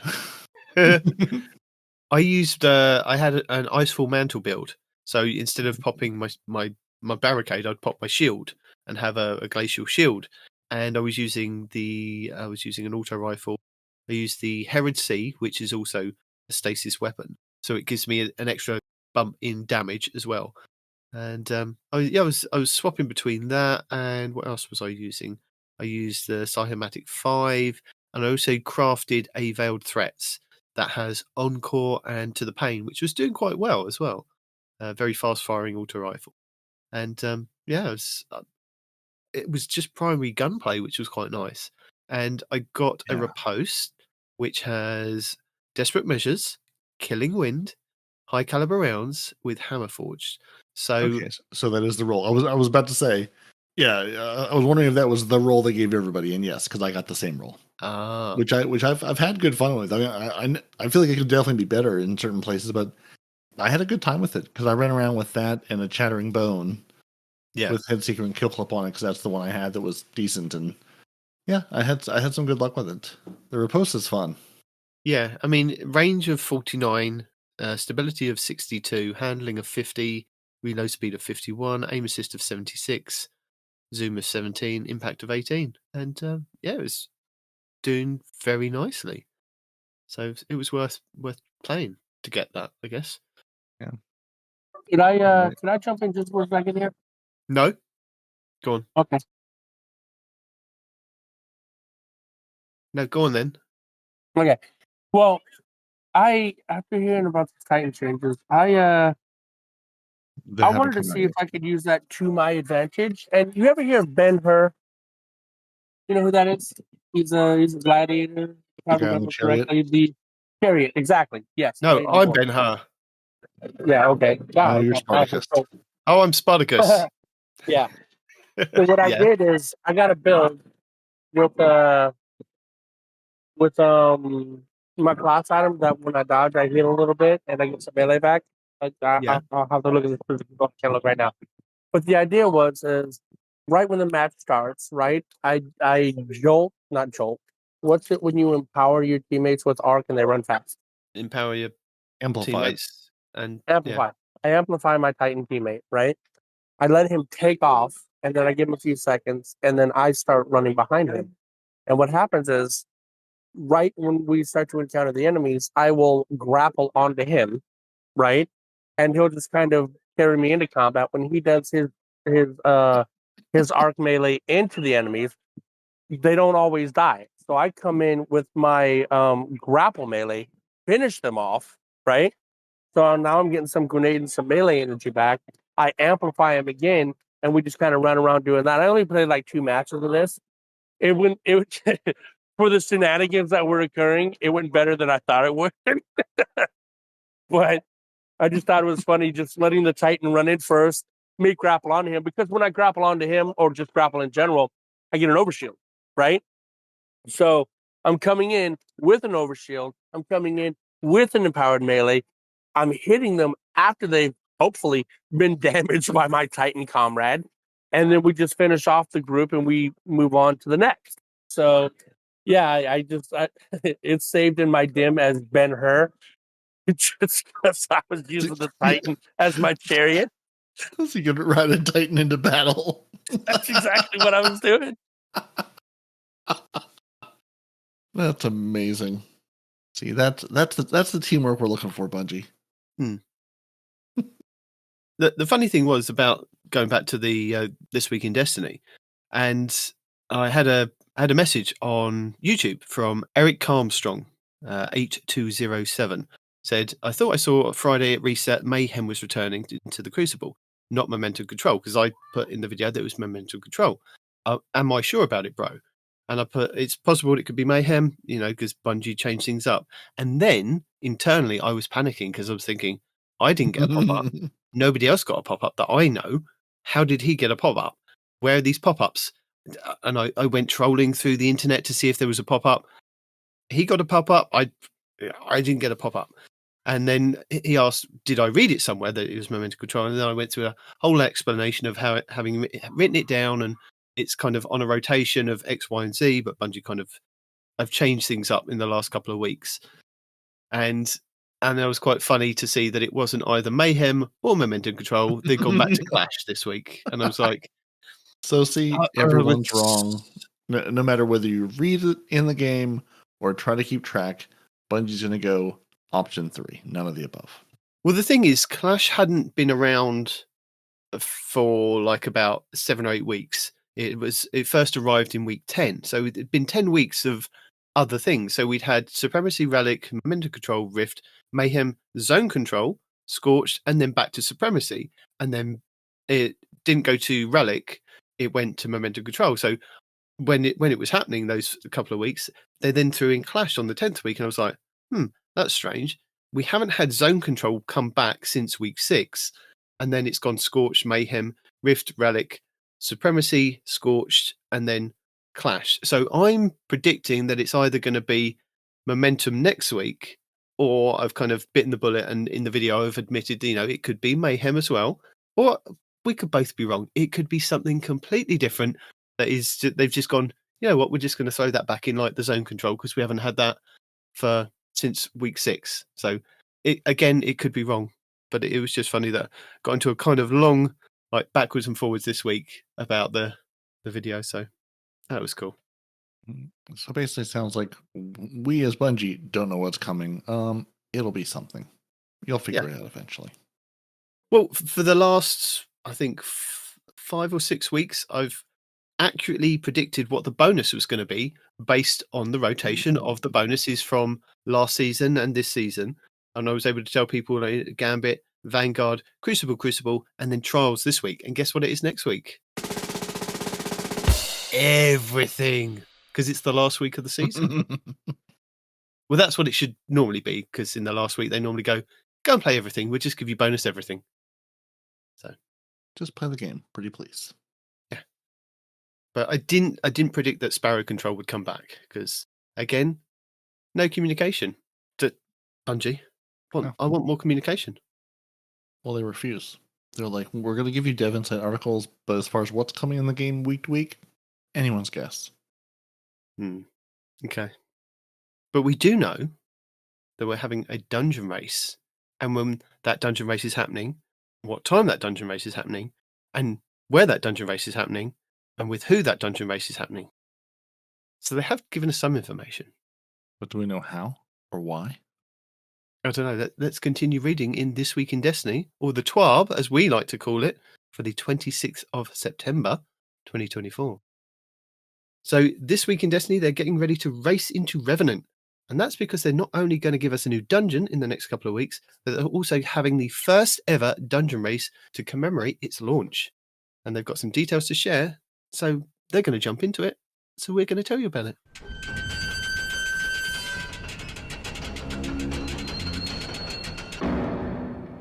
So the Vespers Host dungeon has been revealed as the title for the dungeon. We can watch the dungeon race on Twitch Rivals. Revenant Act 1 development live stream on October 1st. And the PvP strike team is back. They're striking back and giving us some information. Oh, yeah. So, Respawn, have you seen the graphic for the Vespers Host dungeon? You mean the Vex looking portal thing, or are you talking about the emblem? Yeah, the Vex looking portal thing. Yeah, I saw that. I'm wondering how that's going to tie into the lore, because I'm looking at it, I'm thinking Vex, but I'm hearing people talk about not the Fallen, but the Scorn, and I'm like, the Scorn? What the hell? It must be because I haven't seen this last week's video, not the video, the story, this last week's story. Maybe I'm missing something, but I don't know why people keep talking about the Scorn as far as this portal goes. Well, because it's episode Revenant, the idea is that it's going to be the Scorn and the Fallen kind of thing. And looking at the picture, and I'm going to give a shout out to Sticky MZ over on TikTok and YouTube and everywhere else that Sticky MZ is, put out a video this week telling us exactly where this is going to be. Now, again, I mean, he says it's going to be there. He could maybe be wrong. But again, I'm going to go with it because he sounds like a man that knows his lore and knows stuff. Is it Mars? No, it's going to be the haunted space station, Coincidus. Do you know any lore about this, Respawn? No. I wouldn't know the haunted space station where all the not dead bodies because they weren't alive, but all the exo shells are. That one? I don't know. That's why I'm asking you. Don't ask me. If it's that one, then I think yes. If it's not that one, then no. Because where all the exo shells are stored, where the mainframe was, I think that's called the haunted something or other, but I might be misremembering. So 50-50 on that one. This looks like a liminal space we used to have once upon a time in Destiny where I think the this was so familiar. I remember the boss was just a giant Hydra in the middle. It was a raid, yeah. So it was a giant Hydra in the middle. And you had to do the little diamond things on his shield to pop it before you could do damage. But this looks like that space. Huh? This reminded me a little bit of just Scourge of the Past. I don't know why, but just seeing the wrecked city, I was just thinking that initial city when you load into Scourge of the Past. Maybe, but I'm talking about an actual specific encounter, right? So I get those vibes, but there's an actual encounter with a gigantic Hydra in the center. And like there's platforms that appear around him. You got to jump on the platforms and you got to do all the shenanigans to him. It was the raid encounter where you had to run around the room, the giant Hydra in the middle. And Oh, I yeah, can't think of what it's called now. Yeah, but you know what I'm saying with the orangey kind of color scheme and all the broken Vex components all around. That reminds me of, and I thought that was going to be that. Well, according to Sticky, he says it's going to be. It looks like it's the space station Coincidus, which is a haunted space station in Destiny lore, and I've just had a quick look to find it, and I found a video by Evase that was made 5 years ago that I'll include in the show notes if you kind of want a little bit of history on it, but I'll give you the TLDR on it. But Sticky was saying, if you look at the actual picture, those binds that are kind of holding that kind of portal or that kind of entrance look very Tangled Shore looking kind of vines that are kind of holding things together.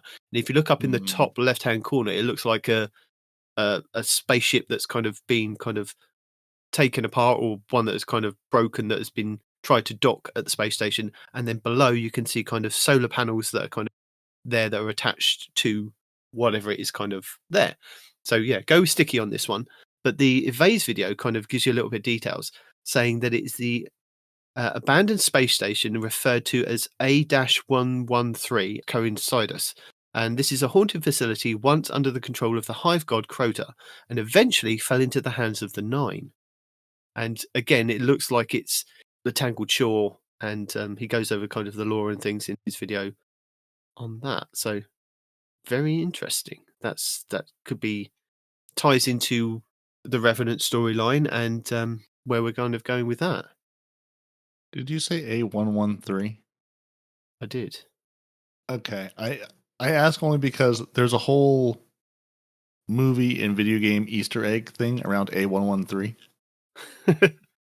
Because it's A113 and its variants are an inside joke immediately developed by alumni of the California Institute of Arts, referring to the classroom used for graphic design and character animation students. So I just you said that and I was like, is that a Halo reference? Is that a something reference? But yeah, it's in like a whole ton of media. So it just pinged a little thing in my brain going, hey, A113. That's a good time. No. And apparently the history on it is the station's purpose is unknown, as any record of its existence does not survive the collapse, but it contains keynotes that seemingly led to other dimensions. Crota, son of Oryx, captured the Coincidus after the collapse, seeming to use the station and the keyholes within for his own ends. As a result, its apertures became entrances to his throne world or some similar spaces, driving anyone who entered them to madness or worse. Crota's hive would use the Golden Age gates to commune with the whispers which echoed across dimensions, one of which inspired the creation of the Necrochasm. The station was rediscovered by Dead Orbit, who gave it its current design and kept it secret from the tower. So we're going to go there. We're going to lose our minds. Sounds like fun. Yeah. But apparently when Crota was destroyed by the Guardians, Coincidus portal ceased to lead them to his throne and instead somehow fell into the possession of the Nine. 5 of the 9 began using Coincidus as a laboratory, using the station's third portal to convert their dark matter into regular matter, with the ultimate goal of producing living organisms from scratch. It's very important. Yeah. So, it could be something to do with the 9 and Crota, and who knows? And Spire of Stars is the raid layer respawn I was trying to think of with the giant Hydra in the middle. No. No? Spire of Stars was the one with the Cabal boss. Or was it Eater of Worlds? Was the one with the Eater of the World. Yeah. Okay. Yeah, that's Eater. Yeah. I was looking at the pictures and going, that one seems more sexy. Yeah. So Leviathan Eater Worlds, December 5th, 2017, apparently. Yeah. Because I know Noble is out there screaming at us going, you donuts, it's this. It's this. So So I will link the wiki page telling you a bit about it. I will link you the Nine's Haunted Space Station by Vase, and I'll also link the Sticky MZ who came up with the idea of where it was going to be. So thanks to him for giving me a kind of jumping off point to tell you guys. So Vespers Host, the new dungeon coming with Revenant, will be released on Friday, October 11th. Not only will it be the first dungeon to have the contest mode enabled, but they're also excited to announce the Vespers Host Dungeon Vespers Host Dungeon Race. As we've done with raids in the past, we're inviting the top 5 teams in the world to compete for glory and prizes in a race to the finishing line. It's going to be a little bit different compared to the raids this time. The first 3 fire teams to finish the dungeon will be crowned the winners and rewarded. For those brave guardians looking to take on the challenge, here's what you can expect. Here we go. Contest mode will be enabled for 48 hours. Normal mode will be available as soon as the first 3 fire teams have cleared the dungeon. So give it half an hour and then you can play the normal mode, basically.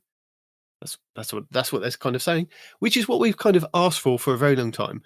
And hopefully this is kind of the precursor to maybe the raids being very similar, so that once maybe the first 10 teams have got through the raid, it unlocks a normal version for us plebs to then kind of go through and try our luck at watching what the professionals have done and then seeing if we can get through it. Is this a good change? Do you like this? Very much so. Good. Respawn? I don't know. This will be the first iteration. We'll see how it plays out. I don't really see an upside or a downside. I do like that if you do it in the first 48 hours, you get the exotic just full stop. That's cool. We haven't got that. Stop spoiling things for peoples. You don't get the exotic if you complete in the first 48 hours. Don't lie to people. But do you like the fact that you don't have to wait for the 48 hours to be over? If you're saying, I'd like to do this, but I don't need to do the contest mode. I don't want to have to wait the entire weekend, basically. Yeah. In order to take a crack at it. I like that. I like the fact that we potentially, as a fire team, could give it an hour, wait for them to get through it, and then we could jump in and play it on the 11th, which would be quite nice. I like you could potentially, jump through, play it normally, and then go into the contest mode and beat it that way. So, sort of, like once you've gone through it once, and sort of understand a bit better, do the mechanics, then potentially go through in that 48 hours, and then go earn your exotic and get through the harder version. Yeah, but I just need to check: are we all at power level 1985? Because 1985 is a good year. I'm 20. What's the highest you can be? 2020? 2000. I think that's what I am. 2000. Take away your artifact because it's a new season, new episode. Oh, yeah, I'm 2000. Good. So you'll need to be at 1985 power level to be at the cap throughout all encounters. So the entry requirement is assemble a fire team of 3 players and start the Vespers Host dungeon in contest mode from the planet system map. All fire team members... Sorry? Which planet? Well, they're not going to tell us, I guess. But where's it going to be, Bungie? I don't want people to get the jump on me by knowing which planet to go to. We'll probably find out next week what kind of planets are arriving with the new episode. And I'm hoping we do go back to the Tangled Shore, because it says all fire team members must own the Final Shape dungeon key and acquire the quest Rogue Network from Spider in the Last City seasonal hub. So is he going to go to the Helm, or is he going to be in the Last City in the Elixir Quarter still? Are we going to be able to go there and talk to him and maybe go, or does he go back to the Tangled Shore? Because he's a wanted man in the Tangled Shore. There is no Tangled Shore. Don't lie to people. It doesn't exist. Completion criteria. So once we, as one of the first 3 fire teams to complete it on the challenge mode, once we've completed that final encounter, all fire team members have to loot this final chest, or their finish may not be recorded. The team's official win will be recorded when they loot the final chest, a bit like we had with the previous raid. At least one member of the fire team must have completed and received loot for every encounter, and it must be the first time completing the activities for all members of the fire team. So contest mode details. Contest mode applies to some very specific rules to the raid and now dungeons. Enemies are more aggressive. Encounters feature resurrect tokens, and some encounters will have enrage mechanics that limit the number of phases or times players have left to complete it. Also, character power does not provide an advantage above the recommended level. So they're giving us a timer parity that we don't like timers. So is that going to be in the normal mode? The timer's okay. With the enrage mechanic timer, I'm fine with. The constant ticking clock of we're going to make you rush through this, I don't care for. In range mechanics, fine. Are they my favorite? No. But in range mechanics, I can understand that because it's a boss. I'm fine with that being the boss thing. Okay. Those of you who triumph over this challenge during the first 48 hours after the dungeon launches will earn bragging rights, a special emblem, and a dungeon exotic weapon. Yes, Respawn. It's guaranteed reward during contest mode, so you have plenty of time to prepare for what's to come and put together an incredible fire team. But you Unfortunately, said it wasn't. but you don't have time to put an incredible team together because you're just lumped with us two. Although we are separately incredible as a team. Work with what you got. I trust We're not. Peroty. You're a little sketchy. So as Answer the one Respawn who kind of brought you. alluded, although they don't actually say what the raid exotic is here, everybody else is saying what the raid exotic is, which is the icebreaker sniper I would rifle. hope not, because this is a dungeon, not a raid. Oh, dungeon, sorry. They're That's confusing me okay. with these raid races. The I've done dungeon them in my races. head every Blah, single blah, blah, time you said dungeon. Because when you see race, you put raid in front. It's a lovely alliteration. Yeah. But that's the assumption that it's going to be the icebreaker that we can all be happy about and then sad about when they go, this was a terrible idea. Why do we bring this back to you? Where have people got the idea it is the icebreaker? Because wouldn't it be better to give a new exotic in the new dungeon and icebreaker kind of come on the reward track for Revenant? Would it be? Yes. However, you've met Bungie, right? Well, I'm going to give it. I'm going to say icebreaker with a caveat that it may come as the first weapon on the paid reward track for Revenant. Because at no point that I've seen, that seems even more silly though. Like that. It seems like if you're going to make a big deal about bringing it back, make it the reward for something, not just hey, we're bringing it back and here you go. Well, it's for the 10th anniversary. I thought that's the whole idea. It was part of the 10th anniversary. This dungeon isn't part of the 10th anniversary. This dungeon is part of Revenant. You see my logic here? I do. So yeah, with the caveat, it may not be the icebreaker that everybody's saying. But it could be. Supercell. Yeah. Respawn will be in there like minute of. Oh dear. So for those of you who aren't interested in contest mode, you won't have to wait the 48 hours to start the new dungeon. Normal mode will be enabled as soon as the first 3 fire teams completed the dungeon.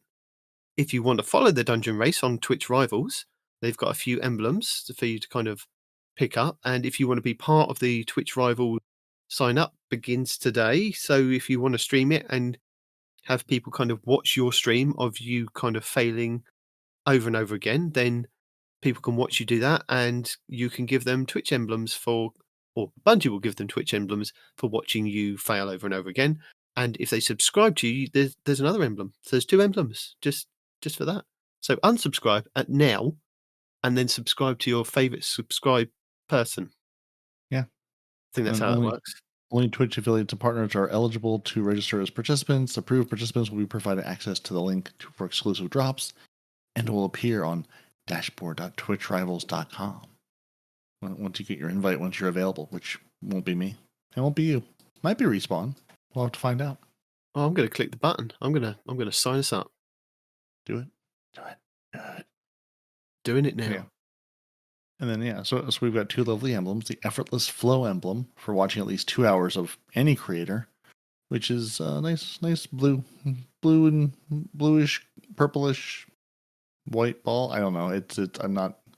Doesn't do anything for me. And then active between October 11th, 9:30 a.m. PT and October 11th, 10 a.m. PT. Yeah. Active between October 11th, 9 a.m., 9:30 a.m. PT on October 11th and 10 a.m. PT on October 13th. Why did you put October 11 in there twice, Bungie? I'm very confused by this. Basically, it's during the dungeon race. It'll be available. It'll be for the 48 hours. Yeah. So watch a creator in the Twitch Rivals thing for 48 hours. You get the effortless flow emblem, and there's also the broadcasting from the dark emblem. So subscribing to your favorite Destiny 2 streamer in that same 48-hour period. And that's a, voidy looking, I don't know, emblem with lots of shapes and blocks on it, which I like much more than the other one. It's hard to describe things through the medium of podcasting that are, visual emblems. And while Night Demon signs us up, you can also join us, not us, but Bungie us, for Revenant Act 1 developer livestream. So, with Revenant launching on October 8th, they're excited to bring us closer to everything they've been working on. So we can tune in on October 1st at 10 a.m. Pacific time for a developer live stream where they will share a detailed look at everything coming in the first act of Revenant, along with an early chat detailing some of the upcoming changes coming when codename Frontiers. And you guessed it, they'll have a new emblem for you to earn during the Twitch drops. So if you watch at least 15 minutes of the live stream, you earn the Revenant Echo emblem. Make sure you have your Twitch accounts linked to your Bungie to collect your loot, which really at this point, if you've earned any of these, you're good to go. And if not, go into Twitch, link your Bungie account, make everybody happy. Yeah. And this one's got a nice little, I can't tell if it's meant to be a ship or a starburst. Starburst. Looks like space starburst, like some Northern Lights looking. And some crystals going around the starburst. Yeah. Mm-hmm. Yeah, that's it. So yeah, lots of emblems to earn. I appreciate that they just say, hey, watch 15 minutes of this, so maybe you can actually have a chance at it versus everyone who was like, I was 2 minutes short of earning the thing. And now we've got PvP strike team updates. We have. So they have listened to us, Respawn, because they've given us a reprised map. They've updated. But they didn't listen to us because I told them to get rid of PvP. And they're doing the opposite. No, because never. They heard PvP and said and got rid of Gambit instead. So, they got confused. That's all. Yeah. I was like, everything went silent. I've upset Night Demon. I'm sorry. No, but I'm saying that they did listen to us. They've given us another map. So, again, that's helping the PvP sandbox. They've updated. Are they just bringing back a map that they've gotten That's rid fine. of previously? That's fine. We asked for that. We said, if you can't create a new one, give us back one. Noble asked specifically last week, and he doesn't play PvP. So they've listened. Not just to us, but to Noble as well.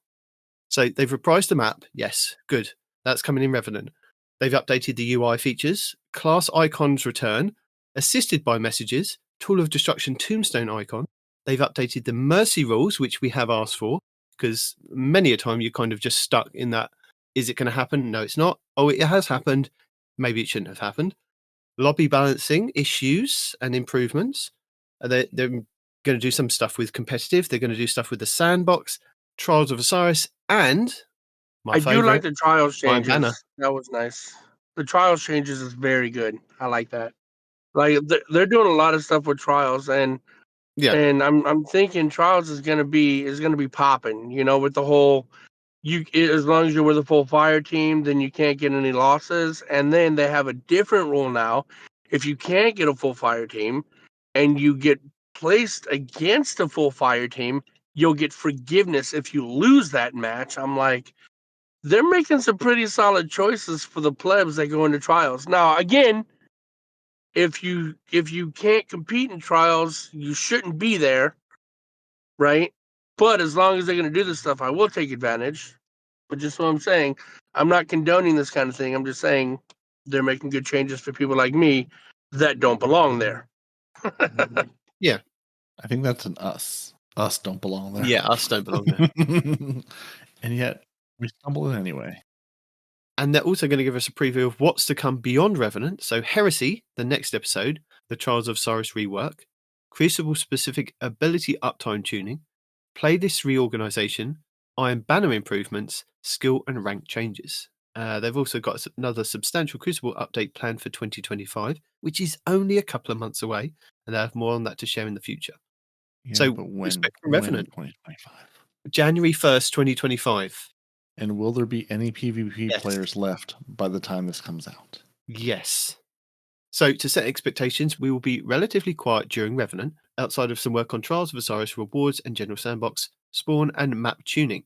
They're now working on substantial overhauls of multiple PvP systems for Heresy and beyond, built on the knowledge we've gained from our experiments over the last 6 months. So they've been experimenting with us, Respawn. That's why there's been issues. And they'll share some small details and a selection of our goals below, but they'll have more in the future if we want to kind of wait for that. So, reprise map Solitude, and if you're kind of confused at what Solitude is, it's the war mine facility on the Hellas base on Mars, and this is the one that had an inside area, but then if you went out to, say, A spawn, that was kind of ice caves, and then if you went out to C spawn, that was kind of Mars kind of caves, all red, and then they had this kind of walk-through tunnel that if you walk through at a specific point, you could get burned alive from just being in there. So if that jogs your memory, good. If it doesn't, then I'm sorry, I can't really describe it anymore. That's it. Yeah, I just looked it up because I had to remember. And of the little building with little red lights that you burn from, that just jogged my memory immediately. Getting sniped from people sitting in those rooms, and yeah. So Yeah. I like that map. I'm excited for that one to come back. I never remember what the names of any of them are, and the map and the picture they used in the TWAB, I was like, I don't remember this at all. I was thinking it was a different map entirely, but seeing that little room on the outside and going, nope, I know exactly where this is now. It was a good Isn't that map the as one? well. Isn't that the one where scout rifles used to just take you out, like as soon as you spawned or whatever? Like the long sight line, like cross map? Or am I thinking of something else? Yeah, there's a lot of long sight lines, like zone, like one of the zones was like up sort of like behind a rock up on the outside of it. And then you had to rush inside to capture the other one. And then there was like an area like around to the left where like you could drop down, like sort of below where the doors were to go inside. They bring back a scout rifle / sniper map. At the same time, they're releasing Icebreaker in a dungeon. Coincidence? I think not. I told you it's not Icebreaker in the dungeon. Take it with a pinch of salt. Why is it not Icebreaker in the dungeon? Because he thinks it'll be on the reward track for Revenant instead. So you think? Yes, Robot Respawn. We think whatever you think. I'm asking. No, you literally roboted out. You totally roboted out. Oh, did I? Sorry. No, we heard a lovely sing-song number of tones with no words. Are you still hearing sing-song stuff? Nope, now you're back to words. Am I to be heard? Okay. No. What I was saying is roboting again. The conversation. Son of a bitch. Every single time you go to speak about whatever it is you're going to try and tell us, you robot out. But every time you go, oh, I'm just doing something with the family, it's like, no, we can hear you. Yep. We call this the night demon problem, where he's just, catching up and it's perfectly fine, but then goes to record the show and completely goes inaudible. Mm-hmm. It's like Discord knows. So for Revenant, they're bringing back a fan favorite with a reprised version of Solitude. This updated version has some small changes to the geometry and spawn locations to improve the map flow, and has been set up to immediately drop in our competitive and 6v6 modes. They're going to hold off on adding it to the trials for a bit while we verify the competitive integrity of the map in the live game. So that's pretty cool. I wonder what they've kind of changed. Yeah, to make sure we don't drop you in immediately into the sight line of the enemy team and go, hey, I'm here. Oh, I'm dead. Yeah, from the picture that they've put in the TWAB, that's where the B spawn was, on one side of those pillars. I think it's towards the door on the left, just kind of round the corner. Actually, no, it's actually no, wrong way round. Yeah, it's actually at the front of the yeah. Yeah, it was. Yeah, that room looks very, very similar with that long, skinny wall in the middle. Yeah, and the capture zone on the one side, and then they would always put like the heavy drop on like the one of those sides. So it was you capture the zone and get your heavy, or don't and die.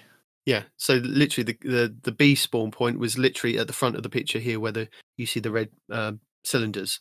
So, and then A was out on the right, over by the red rocks, and then it was out by the other one was over in the caves, wasn't it? The ice caves. See? Oh, that's right. So you could run through the caves from the red rocks. Never set foot into those caves because you did, and then someone was waiting with a shotgun to kill you every time. Going in there was just certain death. Also, they've updated the UI features, so they've made several UI changes that should help provide information more clearly about combat. So to start, the icons are going to be changed. So rather than kind of displaying the Guardian rank on the enemies, it's going to tell you whether it's a Warlock, Hunter, or Titan that killed you. And they've also added the assisted by callouts to the death screen that will tell you when the person who defeated you was assisted by another Guardian or Guardians.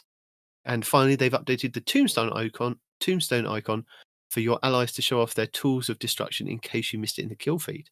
So yeah, that's pretty cool. I'm very happy with all the changes because seeing a big number over people's heads is useless. I much rather know what class are you playing? And So I can avoid you. Yeah, and the assisted thing I like because then people can know that I helped. I landed a single shot on you. The other guy absolutely killed you, but I absolutely helped a little bit. Or you got the final shot, so you're the one that actually got the kill, and everybody else assisted you. Yep.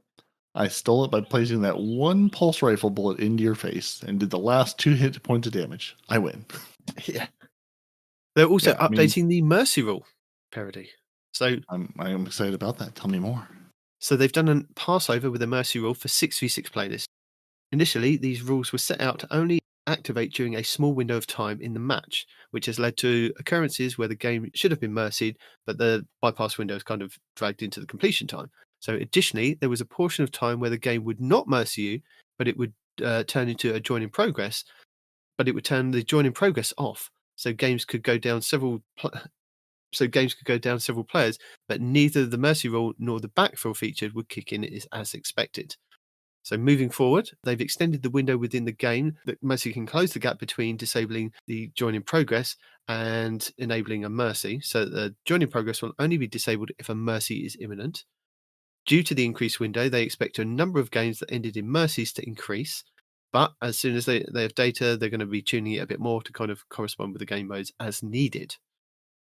That's definitely a welcome change, because many a time that you've sat in a game and gone, this should be mercied, and it definitely wasn't. And yeah, the backfilling thing has also been an issue. So it's nice that they've kind of, one, acknowledged it, and two, they're kind of changing it in Revenant. So that's pretty quick from the time that we had like some kind of communication from the PvP strike team to say, we're giving you 3 maps, we are gonna refocus on PvP. So for an update and kind of changes to happen, this is a positive move for PvP. And I'm perfectly happy to have. I know, and I know they've said, hey, we want to reduce the number of mercies, blah blah. And I'm sure it makes some chart go up that they're unhappy about. But as a player, I much prefer to have more mercies if that's what's going to happen anyway. Don't make me sit in a match that we have no hope to come back from. Yeah, just to play the full match out. Like, it's not helping anybody. You're just making it worse for the team getting mercied, and the team doing the mercying is probably like, come on, let's get through this match so we can get to the next one. Like, nobody is happy to be stuck here. no. So what's happening with competitive? We have 2 changes coming to our competitive playlist in Revenant that may sound small, but we think they will have a noticeable positive impact on the experience.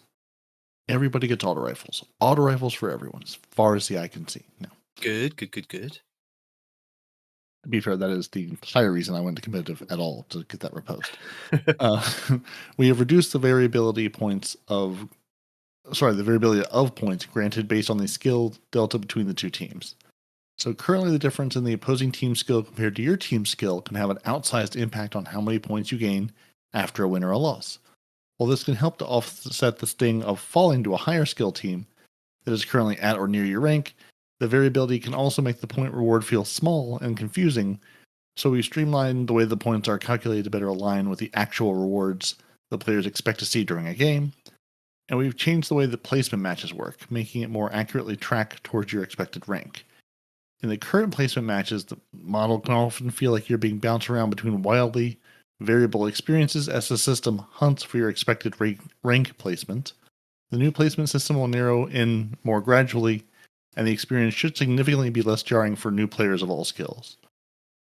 Now again, having just gone through the ranking in the last 2 days, basically, that wasn't my experience, but again, I'm a single data point of, someone who doesn't play a lot of competitive or trials or anything. I felt the ranking was actually really, like, all of those matches felt competitive. All of those felt good. Like, if anything, I was maybe a little overmatched from where I was, because I was ending up with like 2-0. I think I ended up one game with like a 5.67, and I'm going, Yeah. there is in no world. Like, I am a 1.0 to 1.1 at best player, and have the emblem to prove it. So I'm definitely doing better than expected. So maybe I was benefiting from the, unexpected ranking of people being thrown in with me going, well, this guy's not very good, but he does play, versus these guys aren't very good and they never play. So I'm the best of the bad bunch. So yeah, but again, if anything they can do to improve that experience and just make it feel, make it feel competitive, make it feel like you're not, walking into trials as the JV team against the absolute pros, just destroying you every chance they get. Are you the sharpest crayon, Peroty? I am absolutely the sharpest crayon in the bunch. Yeah, and the points I did again, sort of looking at these games where I'm going, I'm the top of the leaderboard again. Should not be happening, and my performance is outpacing where I should be. It didn't feel like I was getting, like the number of points I kind of felt like I should be. Again, I don't really understand the points thing. They go up and they go down. It'd be kind of nice also. Like, if you're going to have something that shows you points at the end of the game, which has bugged me for a while, to put that in, like, the end game screen, like, to give me a screen of, like, hey, here's your whole team, you can give the commendations, hey, here's the information on the breakdown of stuff. But it'd be nice to have, like, a screen of my Guardian going, and hey, here's a number of points you won or lost this match. Here's, sort of the number of kills you got with each of the weapons you had equipped to your abilities. Because sometimes you sort of see that number go up or down. And it's like, oh, hey, that bar changed. Did it go up? Did it go down? I'm not really sure because it sort of happened as we're, loading to the next game. So I don't know. The points still confuse me, but again, I just haven't spent a lot of time with it. But just the UI, I think, could use some help there. And now we've got some lobby balance changes. So it wouldn't be a strike team update without the mention of some lobby balancing. In the update 8.05, we had planned to ship a new variant of the Snake Draft, but due to some issues, they did not ship the new version of the Snake Draft. Because in some abnormal situations, it could split your fire team up onto two separate teams. We call that the Battlefield matchmaking experience, where you're like, hey, respawn, 9 team, we're going to go into a match, only we're on different teams from each other. Whoops. So they're holding off on pushing that, but they did have sort of a backup plan of, like, if the Snake Draft new system didn't quite work out, they had a new lobby rank averaging system that they were going to use as the backup for the Snake Draft that they are going to push live. So basically, it's going to work much the same as the average skill, except we rank players in the lobby from best to worst. So from 1 to 6 for 3v3 or 1 to 12 for 6v6, and then balance the teams based on each player's rank within the lobby instead of their exact skill values. So this will allow us to still generally handle balancing the lobby, but make it highly unlikely that the best player in the lobby will end up with more of than their fair share of lower skill players in order to drag the actual skill level down, because it caps both the high and low end the skills that can be perceived. So under this system, most matches will end up with the skill allocations like we'd expect from the Snake Draft. However, there are fewer ways the players can be balanced, achieving the same average of each team compared to the average skill. Still, we're experiencing some of these situations where the top 3 players could be placed alongside the bottom 3 players, but this can end up creating an odd team dynamic where the critical mass of skilled players on one team rolls over the opposite team compared to the mostly average players, despite half the winning team contributing very little. So basically trying to get around the, 3 best players and 3 worst players on a team where they may still win the game, but only half their team actually contributed to the win. I know they said that they were going to push this Snake Draft, and it's just interesting that they didn't tell us that they hadn't pushed it, because normally people would be kind of going, well, the Snake Draft thing, it hasn't worked, and I haven't heard anybody kind of talk about the PvP stuff apart from kind of there's not many people in PvP, but I think this is probably what happened the last time, because they did say this about 2 or 3 years back that they were going to do this Snake Draft system, and then it kind of just didn't materialize. And then recently they came out and said, we're doing this Snake Draft. And it's just nice to know that it didn't work, but they've kind of got a kind of workaround, or they're still going to be working on this. But just nice to have a little bit of communication on it. Whereas the one that they initially said Snake Draft, and we just didn't hear anything until they said they were going to do it. And we were like, I thought you'd already done it, or you said you were going to do it. So yeah, it's nothing, and I'm really glad of all the bugs that are, I'm sure, in the new system. I'm really glad they held on we could break up your fire teams on opposite teams, because if you're going in to play something especially competitively and your team is all of a sudden facing each other, that's not a good experience for anybody. Funny, but not. Yeah. Funny in Hey, Battlefield because gents. none of that mattered. Sorry, gents. Mhm. I Yeah. gotta log off right now. I'm about to go someplace where I ain't got a signal. So I'm gonna go ahead and give my deuces now. And if y'all are still here when I get out, great. Otherwise, see y'all when I see y'all. Question mark? Yeah. All right, deuces. Useless. Deuces.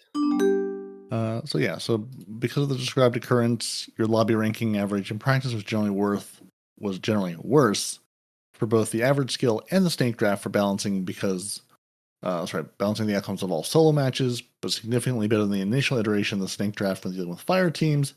Basically, like what they talked about, I don't know, however many weeks ago it was, where they broke down all the different drafts and all the different ways. This was good, that was good. They gave us a big breakdown description of all that. So all told, this will make 4 different variants of the lobby balancing they've tested in the live game, and now they think they have, sort of the best of all of those. Because this will be the 5th version, like the old meme about, hey, we have 4 standards. What do we need now? A 5th standard to really unify them all. So they're going to save the deep technical jargon and explanations for how it works for a later article. But here's the TLDR, which in hindsight we should have just skipped to. We should. So your lobby rank average, which was active from 805 onward, didn't always work well for solo games, but it worked better than Snake Draft for fire teams and usually created less frustrating compositions compared to the average skill. And they have fixed an issue where the newest version of the Snake Draft could lead to the pre-made fire teams being split up, and they'll be re-rolling it. They'll be rolling it out. Re-rolling it out. Sorry, in 8.1.0. So while our improved Snake Draft will be the primary lobby balancer entering Revenant, lobby rank average will be the fallback. So hopefully this means, hey, we're going to do the Snake Draft. That's going to work out well. If not, we're going to try to balance things by actually looking at the real skill. It seems like, we're going to look at the real skill of the same 6 or 12 players going into the match versus the, overall skill in the game. We're going to look at the real skill like, hey, we're ignoring the greater world. Here's just this lobby that we care about. Here's the 12 players going into the 6v6. Let's rank them and put them on teams accordingly. So we'll see if it feels any better, or if it's still going to feel largely the same.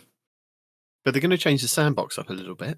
So let's talk about it, because we've had an abilities and game preview last week, and next week we'll have a weapons and armor preview. So we're not going to talk about that now.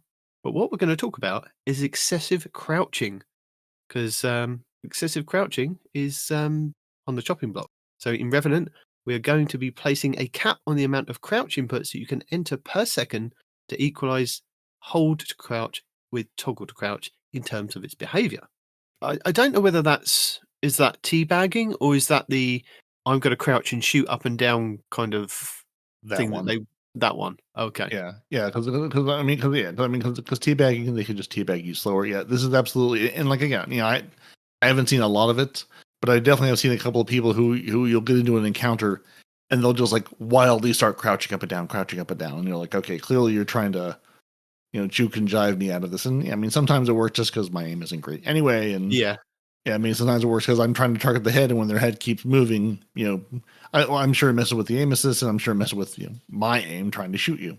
So yeah, it's basically the people just trying to walk around and using the rapid crouching as a way to, as a replacement for skill or a replacement for engagement, just going, "Ooh, look at me doing this silly thing," and then just saying, "Yeah, we can absolutely just instead of going, we can instead of fighting another way, it's just going, we can just make you not able to crouch as quickly across the board because there's simply no reason you need to spam crouch all the time. There's no mechanic in the game unless we're trying to break out of stasis ice. So hopefully that's not impacted by this, or you change the stasis ice breakout from smashing a button over and over again. But anyway, yeah, really at that point you're dead, so it doesn't really matter.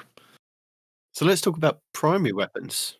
So let's get our charts out. We've got some charts in the charts and graphs. You have, yeah. As you can see from the chart below, they don't have a ton of outliers. Hand cannons are clearly the favourite at high skill, but auto rifles and pulse rifles are both making a strong showing. And our more niche primary weapons, submachine guns, sidearms, and scale rifles are all similarly clustered.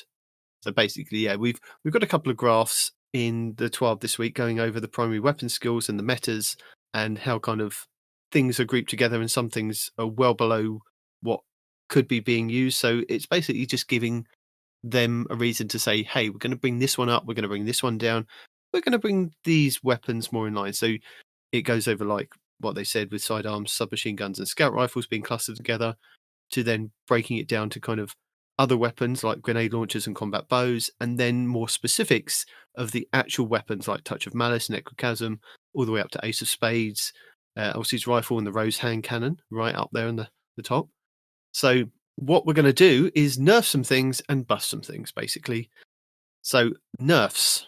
Adaptive hand cannons, the base damage from 44.7 to 44.5, critical hit damage from 80.3 to 80.1, and they slightly reduce the 3-tap range once damage fall off has begun. Adaptive auto rifles, critical hit damage from 26.5 to 26.25, and they reduce the forgiveness against high resilience tiers.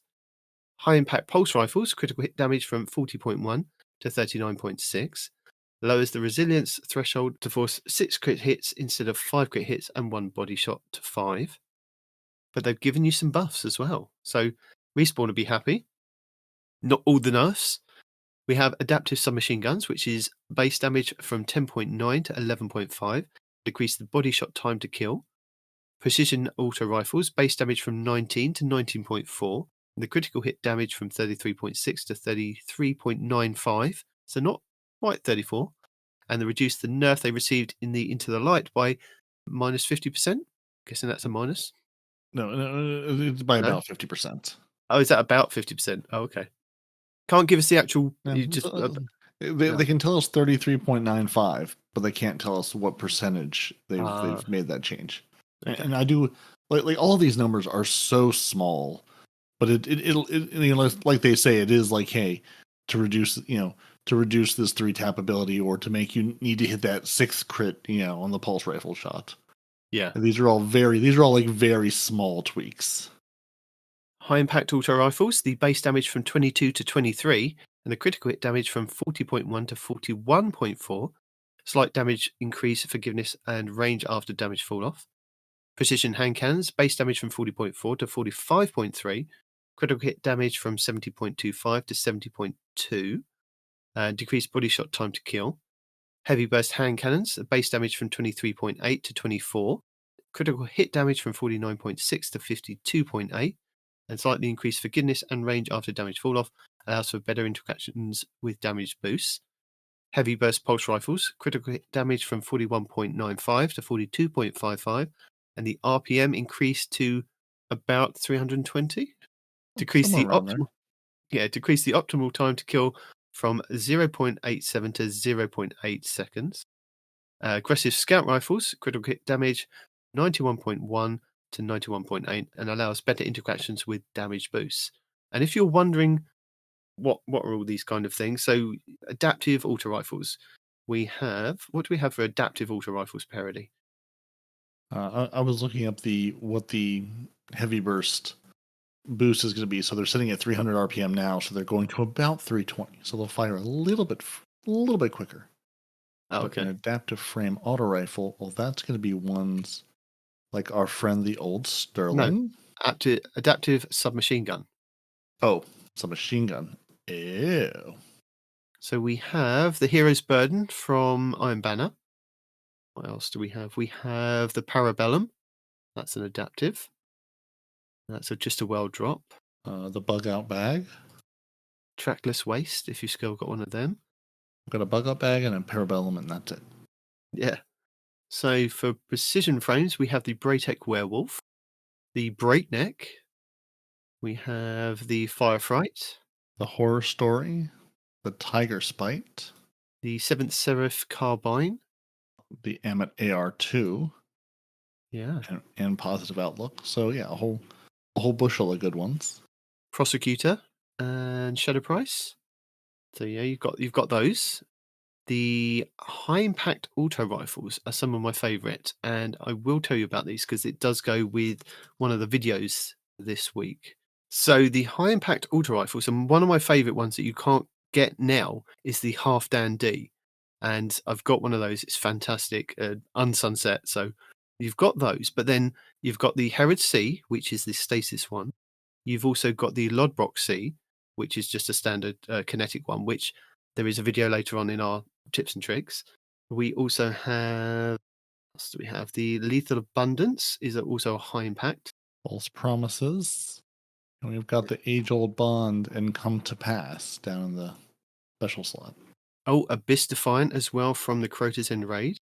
So there you go. There's some really tasty ones there. Mm-hmm. Then we've got Precision Hand Cannons. Those are certainly things people could use.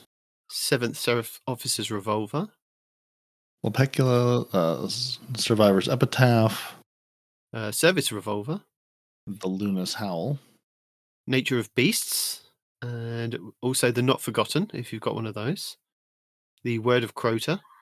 Frontier's Cry is also another one. So you've got those. Heavy Burst Hand Cannons. I think is that the new versions? Heavy Burst ones. Yeah, that's the new Warden's Law. Oh, okay. The Bold Endings, which is the one that you can get from the Pale Heart. So yeah, those are the ones that I know that I've got.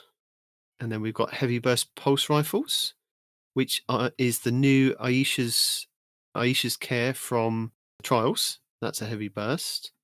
The craftable Curation. And I haven't crafted one of those. There was something else that was Well, I think some of the things is that we've high got impact, these that's what I kind was of thinking of. unlocked to craft, but I haven't kind of crafted them because I haven't got Mhm. space, and it's not one of the things that's kind of not good to use, but it's not one of the things that I use. Right. And then finally, you have your Aggressive Scouts, Last Right and the Time Worn Wayfarer, the two I have.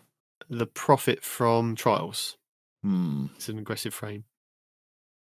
There you go. There you go. That's all the ones that are getting buffs, because you don't want to know about the nerfs. You don't use Yeah. them anymore. That's it. Buffs. All buff all the time. Yeah. Nerfs are important. Specials and heavies. Trace rifles, they're getting increased base PvP ammo from 25 to 29. And sniper rifles, they've reduced the camera roll flinch against players by 10%. And the Crucible heavy weapon meta is dominated by a single weapon with a single roll, which is the Hammerhead adaptive machine gun with 4 times the charm and killing tally. If you haven't got one, you can go and get one. Onslaught. Go and get it now. Go on, off you go. We'll wait for you. Which I thought that was fascinating, because like I've seen a couple of Hammerheads, but like I haven't, it hasn't felt. And granted, it's a heavy in PvP, so you only see them so often. But I didn't realize that was such an outlier. Well, I honestly don't understand why they didn't know it was going to be an outlier, because it was an outlier when we first had it. And oh, have I got one? I've got one. That's the that's the role that they gave you. So that's so they literally killing tally and 4 times the charm, you said? yeah. It's the shiny version, the one that they gave you if you completed like doing the challenges for it. Yeah, 4 times the charm, killing tally with armor piercing and hammerforge rifling with a range masterwork. That is the one that is. Yep. So it's the one they literally gave you. How ridiculous is that? So why am I keeping the rest of these? Is what you're saying? See, I kept my original one because in regular PvP, and then when they changed Iron Banner, I could still use it in those game modes, and it was fantastic because it hit like a truck and it could kill everybody. And I got one with Mulligan and Feeding Frenzy on with ricochet rounds and small bore with a range masterwork. And because they brought it back, I'm able to use it now. But again, yeah, I've still got the hammerhead with the. So if you didn't complete the Into the Light stuff, you can still go and get it, but it's going to take you a bit of farming to kind of go and get it. So yeah. At least you can focus it now for the hammerhead, so you have a better chance of getting hammerheads at least. Yeah. Yeah. I had no idea this was such an outlier, it's wild because like looking at these the rest of these graphs, it's like things are mostly sort of on the mean line, and makes sense. This is so far, because what is this? The Cataphract GL3 is at like 9%. The Unwavering Duty Adept is at like 7.5%, and then over 31% is a Hammerhead, hitting all the kills. That is wild. Yeah. Okay. Fun times. Yeah. So they're kind of gone kind of going to go and tune stuff and play around with stuff. Yeah. So this is the graph I want to hold up and go. Now you see when there's a weapon way over here, or an armor piece, or a perk that's way over here, they're going to do something about that. Yeah. They're either going to smash it down or bring things up to meet it. Because that is the perfect example of a major outlier. That's funny. But what they're going to do, Peroty, is in their first pass in Revenant be to reduce the total number of heavy ammo spawns for control from 5 to 4, and in future releases they'll also look at heavy ammo works in other modes like Iron Banner Fortress. If this is not effective in spreading out the usage, they can revisit the amount of ammo certain machine guns can earn from heavy crates. So high impact machine guns, they're increasing the critical hit damage by 4%. Heavy ammo grenade launchers in PvP increase direct impact damage by approximately 7% to 26%, depending on the blast radius stat, to make the accurate fire more effective against guardians with overshields or damage resistance. And rapid fires increase the impact and detonation damage by a further 7%. They're also investigating heavy ammo linear fusion rifles, looking to branch them from their special ammo brethren by reducing their flinch taken from players. So, yeah, just I when I get hit with a heavy grenade launcher, I still die. So I just see this as a win of whoever's using heavy ammo grenade launchers, that I'm just going to die faster. Mm-hmm. And I always die with an overshield anyway. And I'm like, I've got an overshield and I was at full health, but I've still died to whatever you kind of hit me with. So, yeah, didn't matter. Very effective. And Trials of Osiris. They've identified several issues with Trials of Osiris. Not that people have been telling you there's several issues with Trials of Osiris.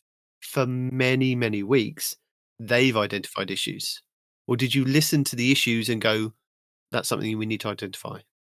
Let's talk about this, Bungie. We just did you or did we? It was a team effort. Yeah, okay, team effort. The We'll go royal with team effort. His Majesty's we have identified. So over the next 2 episodes, they'll be working towards addressing their issues with identified. That they identified with Revenant, and will feature a small push to address some of the low-hanging fruit, while Heresy will have a significant rebuild of Trials of Osiris experience. We will share more info of our goals below, but expect a full preview of those changes to come later. So in Revenant, they want to address the first handful by improving our map rotators, by making sure our weapon rewards are strong, and improve on how the game sandbox feels when played at a high intensity level. In future, we have an additional handful of issues that they'd like to address by adding new aesthetic rewards that allow players to show off both their determination and skill, further improving the trio experience so players are motivated to play with friends, and their overall goal is to make Trials more fun and more rewarding for all different types of players. I'm not sure that that's... personally, I'm not sure that that's the route that you could go down, because Trials should be the pinnacle PV. Well, that's what it was kind of sold to us as, is the pinnacle of Crucible. You know, we didn't have competitive in Destiny 1, we had Trials. And I think the issue is that we have got competitive in Destiny 2, but it's not really the competitive playlist Trials is. And I think if you start to make that fun, that's going to then anger some of the more competitive players. Yeah, I don't know about you, Peroty.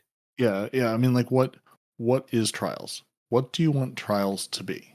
Is Trials, like raids on the PvE side? Is Trials the end game? The best of the best compete?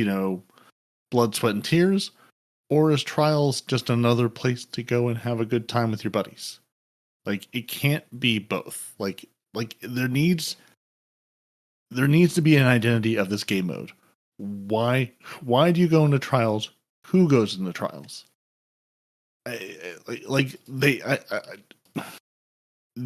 Everything can't be everything to everyone. I mean, again, I'm totally on board with giving those of us going to Trials who are likely not going to go flawless a reason to go into Trials. That needs to happen and needs to continue to happen 100%. Like, Yeah. And they've made great strides towards that, letting us go in with a team of 3 and at least be able to farm for some level of rewards. Great. Yes, I will not be getting the best rewards that other people are getting who are legitimately good and winning and getting to the lighthouse, but it rewards me for my investment. I worry that they're going to try to go too far into that direction. Like they Like sort they of did have with with Iron Banner going this. Yeah, exactly. It's following the trail of Iron Banner going, well, why would I play this versus something else? Like that's sort of what I mean, that's kind of why I stepped foot into competitive going, let's see how this is. I mean, one, there was, to Respawn's point, there was loot I wanted. There was, I had totally forgotten the riposte auto rifle existed. And then I said, oh yeah, that's there. If I go play these matches, you'll just hand me one. So at least it's in my loot pool. I can continue, start earning some. So that was my motivation. But it's so hard to know what kind of experience I'm going to have in what part of PvP in this game. Because the things I don't expect to be, sweat fests like Control or something turn into that. Mm. And I mean, like, again, Trials, I know what to expect. I know Trials is the best of the best. And if you're trying to position it as something other than that, people are going to go in there, get destroyed, and never come back.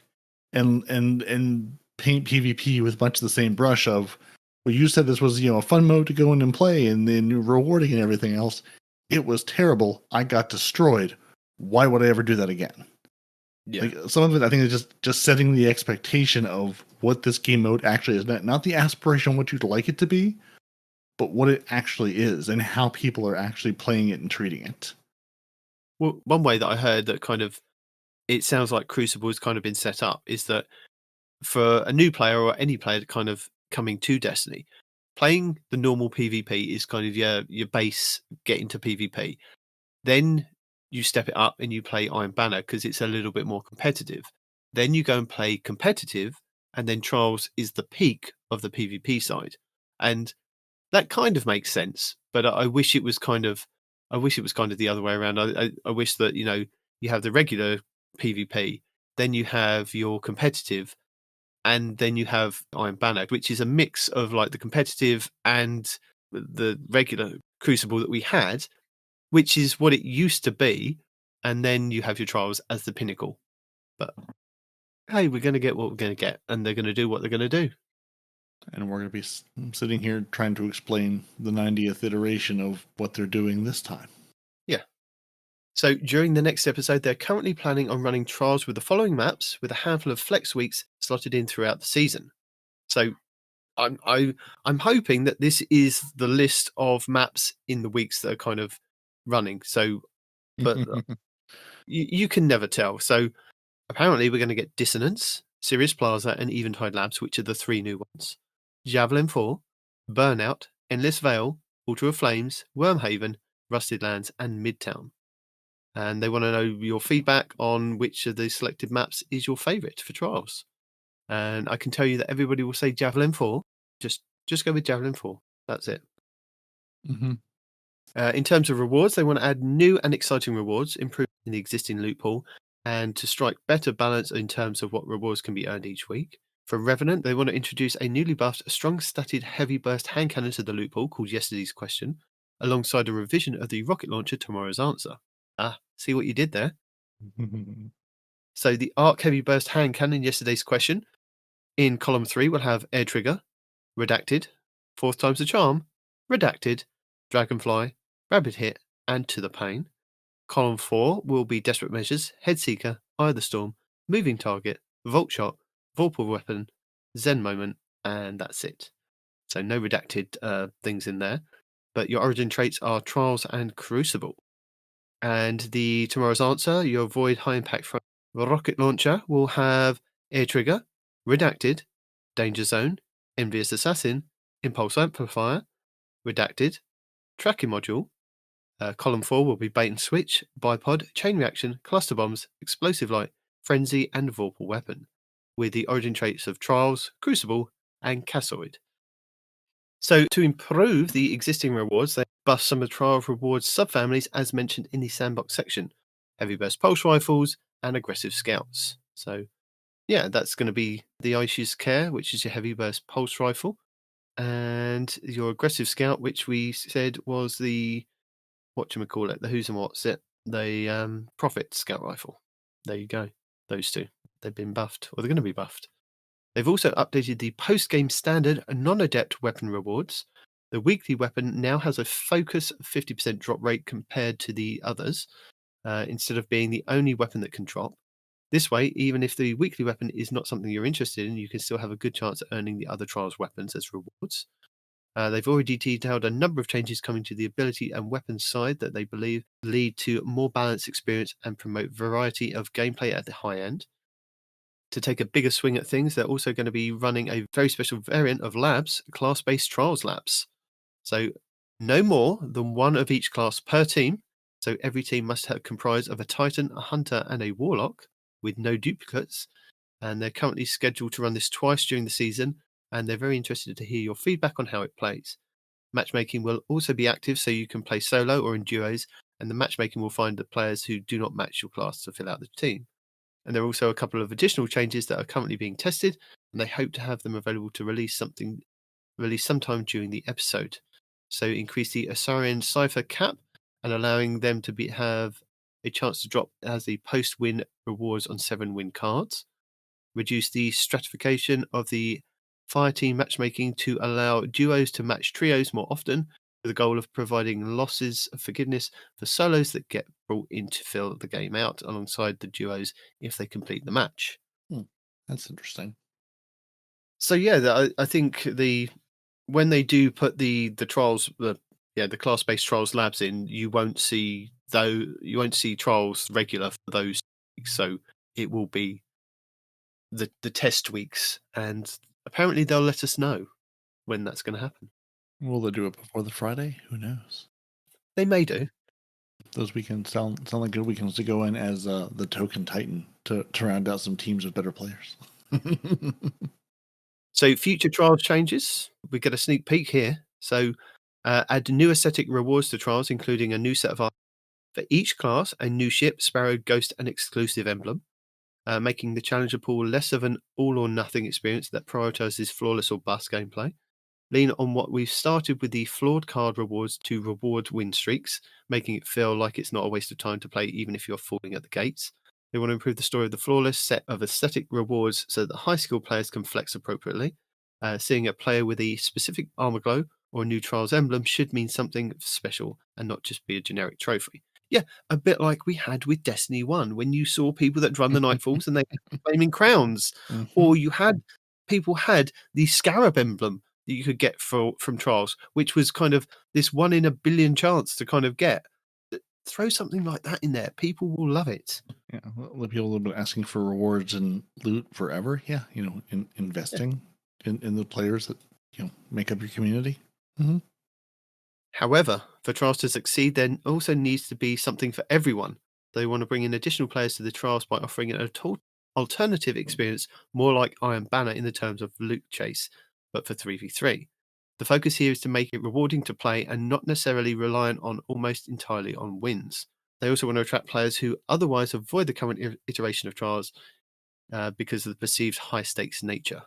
We also want to update Dominion to be more in line with the modern sandbox. For example, they're experimenting with making the zones appear later in each round and increasing the time it takes to capture the zone, among other potential changes. So, perceived that sounds quite cool. High-stakes nature. Bungie, that was the entire point of Trials, to be a high-stakes, all-or-nothing game mode. That's why we perceive it that way.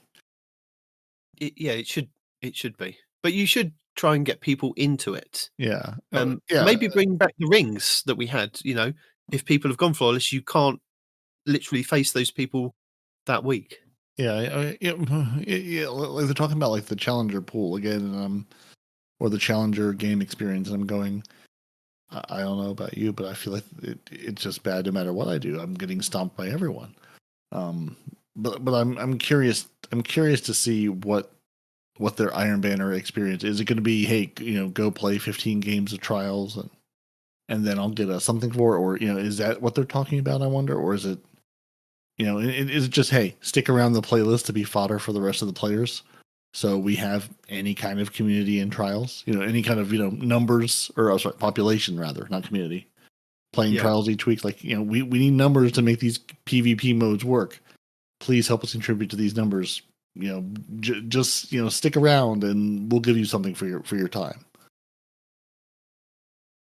I think the problem is that you don't want to get back to the point of people just jumping off the map to get the rewards or get the XP for just to make the number go up or just to get the rewards. I think that's the problem. We're trying to get players in to just fill in for the players. I don't know what they could do, to be honest. Yeah, I really don't. yeah. I mean, it's like, who are you trying to attract? What is Trials meant to be? If not I don't know. It seems like the rest of the investment you could do around PvP as a whole would help your investment with people people playing Trials. But yeah, but they are making steps to deal with PvP, which is a good thing, and they've identified that they need to do something with Trials. They also need to do something with competitive playlists. They also need to do something with kind of the sandbox as a whole, specific tuning for ability uptime that they've highlighted here in the sandbox coming in the future. Reworking Trials completely in Heresy is another thing. And then they're also planning to offer a more relaxed version of Iron Banner, which is weird, but it is something that they're looking at. So there is a renewed investment into PvP from what they're actually saying. They're saying the words. We've just got to see what actually happens in the next couple of months, I guess. yeah, I mean, like, don't get me wrong. I'm happy to see them putting some, investment, like long term, more than just here's a new, and not that we don't need new maps, but the new map is like, hey, here's a quick fix, here's a band-aid on the problem of Trials and the problem of everything in PvP. It's good to see them starting to make some hopefully long term continued investments in just the PvP as a whole, because it's been sitting for so long. I mean, it's good to see them, in the last year or so, put some investment in. Unfortunately, it was like 5 years, 6 years, whatever, that they didn't see a lot of investment. So, I mean, I'm happy to see what they're doing. I just wonder who's going to still be around to enjoy. I mean, you'll be there, I'll be there, because we're here for the long haul. But are the players who wanted these changes, are they still going to be here by the time these changes come out? And more importantly, are you going to be able to attract new players with this? Is there going to be something here to make someone want to pick up this game or think about picking up this game? Yeah, I feel like it's such like a Debbie Downer this week, but it's also just like, again, like as I've, I can't say come back to the game because I never left the game, but as I'm going, almost a week sometimes without playing anything, sort of, it's a very different experience being in the game day in and day out and knowing where everything is and feeling, sort of just soaking in Destiny, then coming back and going, no, what was I meant to be doing? Where is this here? And getting hit with just how convoluted things are, and sort of, not to say that it's anything like the new player experience, but just, I don't know, some of that, some of the lack of investment in just the basic systems of the game is really starting to show, and it's just really hit me this week. Night Demon's going, we're going to edit all of that out. There will be no Destiny slander here. I love Destiny 2. It is the best game. There you go. That's better. So for the sandbox, they're also looking at the Crucible focus tuning for Storm's Egg Super and the Knucklehead Radar exotic armor piece. So if you're playing with them, be warned. The modified Supremacy mode and hardware will also be returning to labs after the Revenant's first Iron Banner weeks. But they don't tell us when these first Iron Banner weeks are. And is that weeks plural, that we're getting back-to-back Iron Banners again? So just asking for a friend. They do say that they're planning to offer a more relaxed variant of Iron Banner with minimal matchmaking stratification and focus on less serious gameplay modes like Fortress and Eruption and improved versions of Tribute. No, Tribute is not a fun version. Eruption, yes, fun. Mayhem, fun. 636 Control, maybe fun. Or even Iron Banner. Let me just throw it out there. Iron Banner hardware. Maybe, hardware? just maybe. Iron Banner Clash? Just the hardware. You can Yeah. you have a number of things you could do with Iron Banner. Iron Banner Relic. I mean, come on, like there's you got options. You have verbs you can mix and match around. Exactly. Yeah, I would be happy to see Tribute back because I'm one of the last remaining Gambit players, but everyone else did not care for it. No, you take your tribute and you stay in Gambit over there because they want to improve Iron Banner experience. They don't want to kind of make it this. They don't want to make it Gambit Iron Banner, especially for casuals and mixed skilled fire teams. So they're investigating better sorting fire teams based on skill variant present within them, so they can more effectively differentiate between an actual high skilled stacking fire team and a casual mixed group of friends or clanmates playing together. That sounds like us. That's good. Yes, thank you. Yes, yeah. Yes. Sometimes that 6-stack is not a thing to be feared; it's a thing to be laughed at. Yep. We are just all running our Action War rigs. Yep. And sweet business in the War Pig. Sweet business. If you see a Sweet number, business. I ran into a man in competitive running sweet business the other day with 2 teammates, and they were working very well together. He was absolutely being you can come out of cover, but I'm going to gun you down, and if not, the Warlock from above will gun you down either way. So it can be viable when used in the right circumstances. We are not the right circumstances though. They're also going to improve the skill and rank changes for competitive, so the points gained should feel more like they make sense, and the ladder you climb should be more easily understood. So they're going to be moving back to a system where players' performance in match has a more direct impact on how much you gain or lose. So winning or losing will always be the biggest factor in your points, but your performance can help you boost upwards or offset a close loss. And each player should easily be able to understand why they earned the amount they did at the end of the game. And speaking of competitive, they also want to improve collision gameplay and investigate ways to make the matches feel fairer and make the game's mechanics more predictable. So the current examples include making it so that contesting a zone flips it neutral so neither team can gain points if both teams are inside it, making zone rotations less random by preventing next zone spawnings next to an active zone, and experimenting with different timings for the zone moving. And they're also going to be adding a variant of collision to private matches and Crucible Labs for players to experiment with. Yeah, again, more details to share later with this year. But for now, that's it. They want to see us in the Crucible. We've got to go in the Crucible to see them. Yep. Yeah, and all those changes sound interesting. Again, as someone but they're not coming yet. They're not coming yet. That's future, right. No, beyond. Exactly. But again, I mean, it's heresy. Yeah. I mean, that's what that's what we've been asking for is long-term investment in the game, in the modes you put out for us. Just like having all those new Finder categories for Encore in our player support report. So in update 8.0.5.5, they alluded to all of the activity-specific Fireteam Finder options for the new exotic mission Encore. These options should help players communicate better about their goals to potential Fireteam members. For example, epilogue runs on expert difficulty can now make use of a speedrun category to help players obtain the specific triumphant emblem for speedrunning it. So here's the full list of categories available. So for Overture, Concerto, and Coda, we have Let's Do Secrets, on Exotic Catalysts, Looking for Collectibles, and Mining Nodes.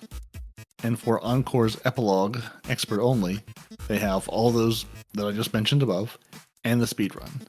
So if you're saying, hey, I'm here for the Catalyst, let's do that together. Hey, I'm just trying to mine nodes. I just want to speedrun this, get this emblem. Instead of just saying, hey, I need to do this activity, and then have to try to explain, hey, here's how I want to do it. They're giving you better ways to, pre-select for those players, which seems like a good change. I mean, for anything you're trying to do going, I'm not just wanting to do this, I want to do this for this reason. So that's great. And that was our entire report. That's it. No other updates. Everything else is beautiful. No other known issues. Everything's fine. But some beautiful. You sure? Yeah, no, absolutely. Okay. Everything else in the game, perfectly fine. But Bungie says there's no other problems because then they want to shape you a body with Artist of the Week, and which is just a really cool glitchy looking piece of artwork. And we have 10 years of the Light in the Dark saga. But again, which is really good. Disappointingly, not a 10-year long video, but No. 11 and a half minutes of the entire story of Destiny. Yeah, very simple. Very simply put. And they'll be back with more details on Revenant. So we have the best understanding of what's to come, including one article on Wednesday focused on the artifact. And until then, prepare yourselves because we're almost there. And that's our 12 for the week. Whew, that was a long 12. There's so much stuff. Long 12, long insights, and yeah, no report roundup because they put everything into the 2 articles and a giant 12 this week. You lie. Well, there was no report roundup from Bungie anyway. We're other than hey, we had an oopsie with the patch on Tuesday, now we're pushing it to Thursday. Everything else was hey, there's maintenance, and we've maintenance. Yeah, I'm sure some other people talked about Bungie, but most of the people I follow were talking about not Destiny. So you'll have to go find your own report roundup this week. Well, I have a couple of videos that I can recommend this week. So if you want to watch something, Destiny Fun Police has this legendary pulse rifle is actually an exotic, and he had no idea. I'm sure he did because it was in his vault and he got it out and played with it. And he made a video on it for 10 minutes, which he then got roasted in the next video, which I can also recommend. And it's the BXR Battler from Desert of Eternity is where you go and get these weapons from, and you can go and farm it and get red borders to drop and then craft your own if you want to kind of get it. But he has a specific role that he uses in his video, which is pretty cool. And then his next video is it finally happened. The God roll is mine at last. So this is, again, what I was talking about with the high impact auto rifles. And this is the Lodbrok C. He had one that had like thousands of kills with it. And the one that he had originally had perpetual motion and kill clip. But the one he's got to drop has got fragile focus and kill clip. And the stats on it are amazing. He's got 90 range, 52 stability, 46 handling with a counterbalance stock. And it's just recoil direction is 100%. It's a high impact frame, and these are going to get buffed in Revenant, so they're worth the kind of looking at. So, which is why I kind of wanted to highlight it for anybody that's interested in that. And then, Cool Guy this week has you the video of the SMG with the rare perk combination, which is the Yaravit MG4, and why you should kind of check each one you kind of get because they are just random world drops that you can kind of get anywhere. So this is the Stasis submachine gun in the primary slot that you can kind of get, and he reckons it's worth checking it out for a couple of rolls. So those are those, and also that video that I said about Evase did about Coincidus, the space station that is now run by the 9. Oh, we may or may not be exploring in the dungeon. So we'll find out. If you need an explanation of Iron Banner before it comes back, we've got you covered. The final shape, all the beautiful Eververse things. Your free-to-play Gallahorn from last week. Mm-hmm. Did you buy your Gallahorn, or are you going to be the same kid from 2014 going, is this any good? Would I waste my exotic slot on a heavy? That seems silly. And then live in regret for many, many months afterwards. So yeah, youtube.com/@2titans&a-hunter. And when you see the lovely neon dragons, you know you're in the right place. So yeah, I mean, you should join our 1.4 thousand subscribers because we have 707 videos for you at this point, which is going to be like, 709, 710. Who knows how many will be there by the time you get there. But you really should go and just, if you enjoy listening to this show, you can listen to it through YouTube each and every week. Yeah. It's there for your visual and audio entertainment and enjoyment. I did do a bit of testing this week, and Ooh. I didn't put it in a video, but it was a bit of testing that I thought I could let people know on the show. So it's not really, it's kind of a tips and tricks. So in your challenges this week, because I was going back through and trying to get I'm trying to do 110 challenges out of the 116 to get my large pile of bright dust. So I grabbed blue, and we did a bit of testing this week. And there are 3 challenges over, I think it's week 3, 5, and 8, to go and defeat Vex with Void, Solar, and Arc on the separate weeks in Gambit or Vanguard. And it says Vanguard Ops activities, but it actually works in Nightfalls. And this week, the current Nightfall is the Insight Terminus, which has a few Vex in there. But what we found is, rather than kind of loading in and going into the Nightfall itself, when you first load in, you are dropped on Nessus. Instead of going forward down the ramp or going forward along the path along the top. If you turn around and go back on yourself, there's an area where Vex just constantly spawn in over and over and over again. So you can take your hard light into that area and just throw them down. They're like, you'll get 8 in one area, 8 in another area. If you go through the little portal on the left, there's a whole kind of, you follow around and there's quite a few in there. So Blue was going in there, killing them. I was staying outside, killing mine. But then we found that it is kind of fire team related. So if he was outside with me doing the public event, he was killing with Solar, I was killing with Void. And my tally was going up and his tally was going up for the opposite kind of thing, as long as we were close to each other. So that was quite good to find out. And it also does work on the Grandmaster selection. So even if the Insight Terminus isn't up, say next week, when you kind of hear this, you can go and select the Grandmaster version and go to the public area. As long as you don't go through the little portal on the left, because that then turns into a darkness zone. And if you die in a Grandmaster, it just sends you to orbit. You die in the public area, you can kind of res yourself or get back up. It's not a death zone. So yeah, Nice. there is that. Also, if you are doing that, make sure that you put on your helmet the mods that generate orbs for multiple kills, because there's also a challenge that says generate orbs in Vanguard Strikes or Vanguard Ops. But again, the Nightfall seems to work for this as well. So you can do these 3 challenges and that all in one go. Oh, that's excellent. Yeah. We did test it out in private Gambit matches. Does not work in private Gambit matches. And the other thing we did find out in Gambit matches is when you're dropped into, or when you select private Gambit matches, the different maps have different enemies that can spawn in. Because when we first kind of loaded it up, it didn't give us the option of choosing a Vex opponent. And we were really confused. I'm like, it says everyone but Vex. And it wasn't until I changed the map that I realized, because I was like, I'm sure I have seen Vex on other maps. So I did the drop down box, did a different map, and then suddenly it came up with like Vex and 2 other races. I'm like, I didn't realize there's only specific races that you could get on the Gambit maps. So yeah, that was good to know. But yeah, it doesn't work in private Gambit matches. That's too bad. Many things won't work in private Gambit matches, I imagine. Or Gambit at all. But that's okay. We're not disappointed or upset. No. But yeah, that's my tip for you this week. And my tip is go play competitive, because it actually really matched me with people that were very much at my skill level, and I had a really good time with it. And you just have to play the 7 games to be placed, and they hand you the Riposte auto rifle, which is a really fun Void auto rifle. So yeah. And then this is where I also tell you that you should join our lovely patrons at patreon.com/TTAH. So, you know who you can threaten with a good time? Zep Orbit and K4. Can't do it.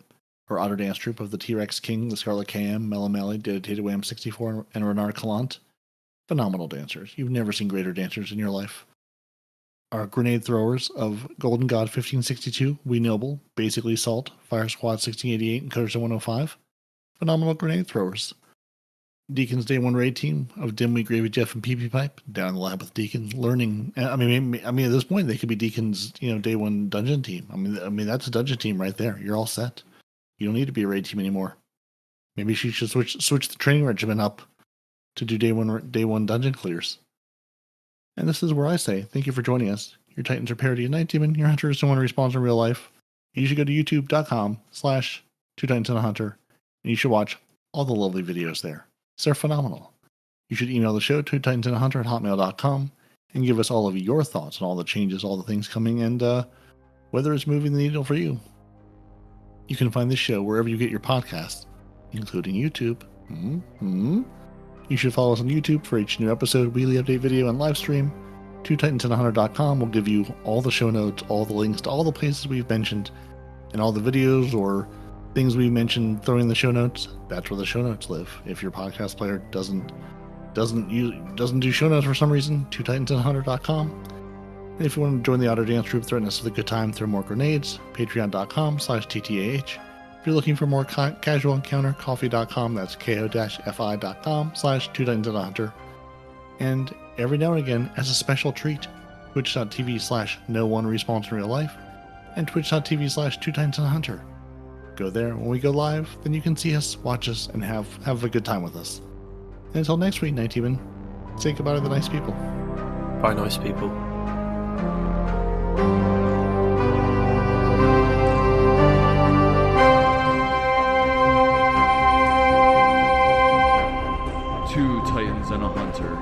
Destiny 2 podcast.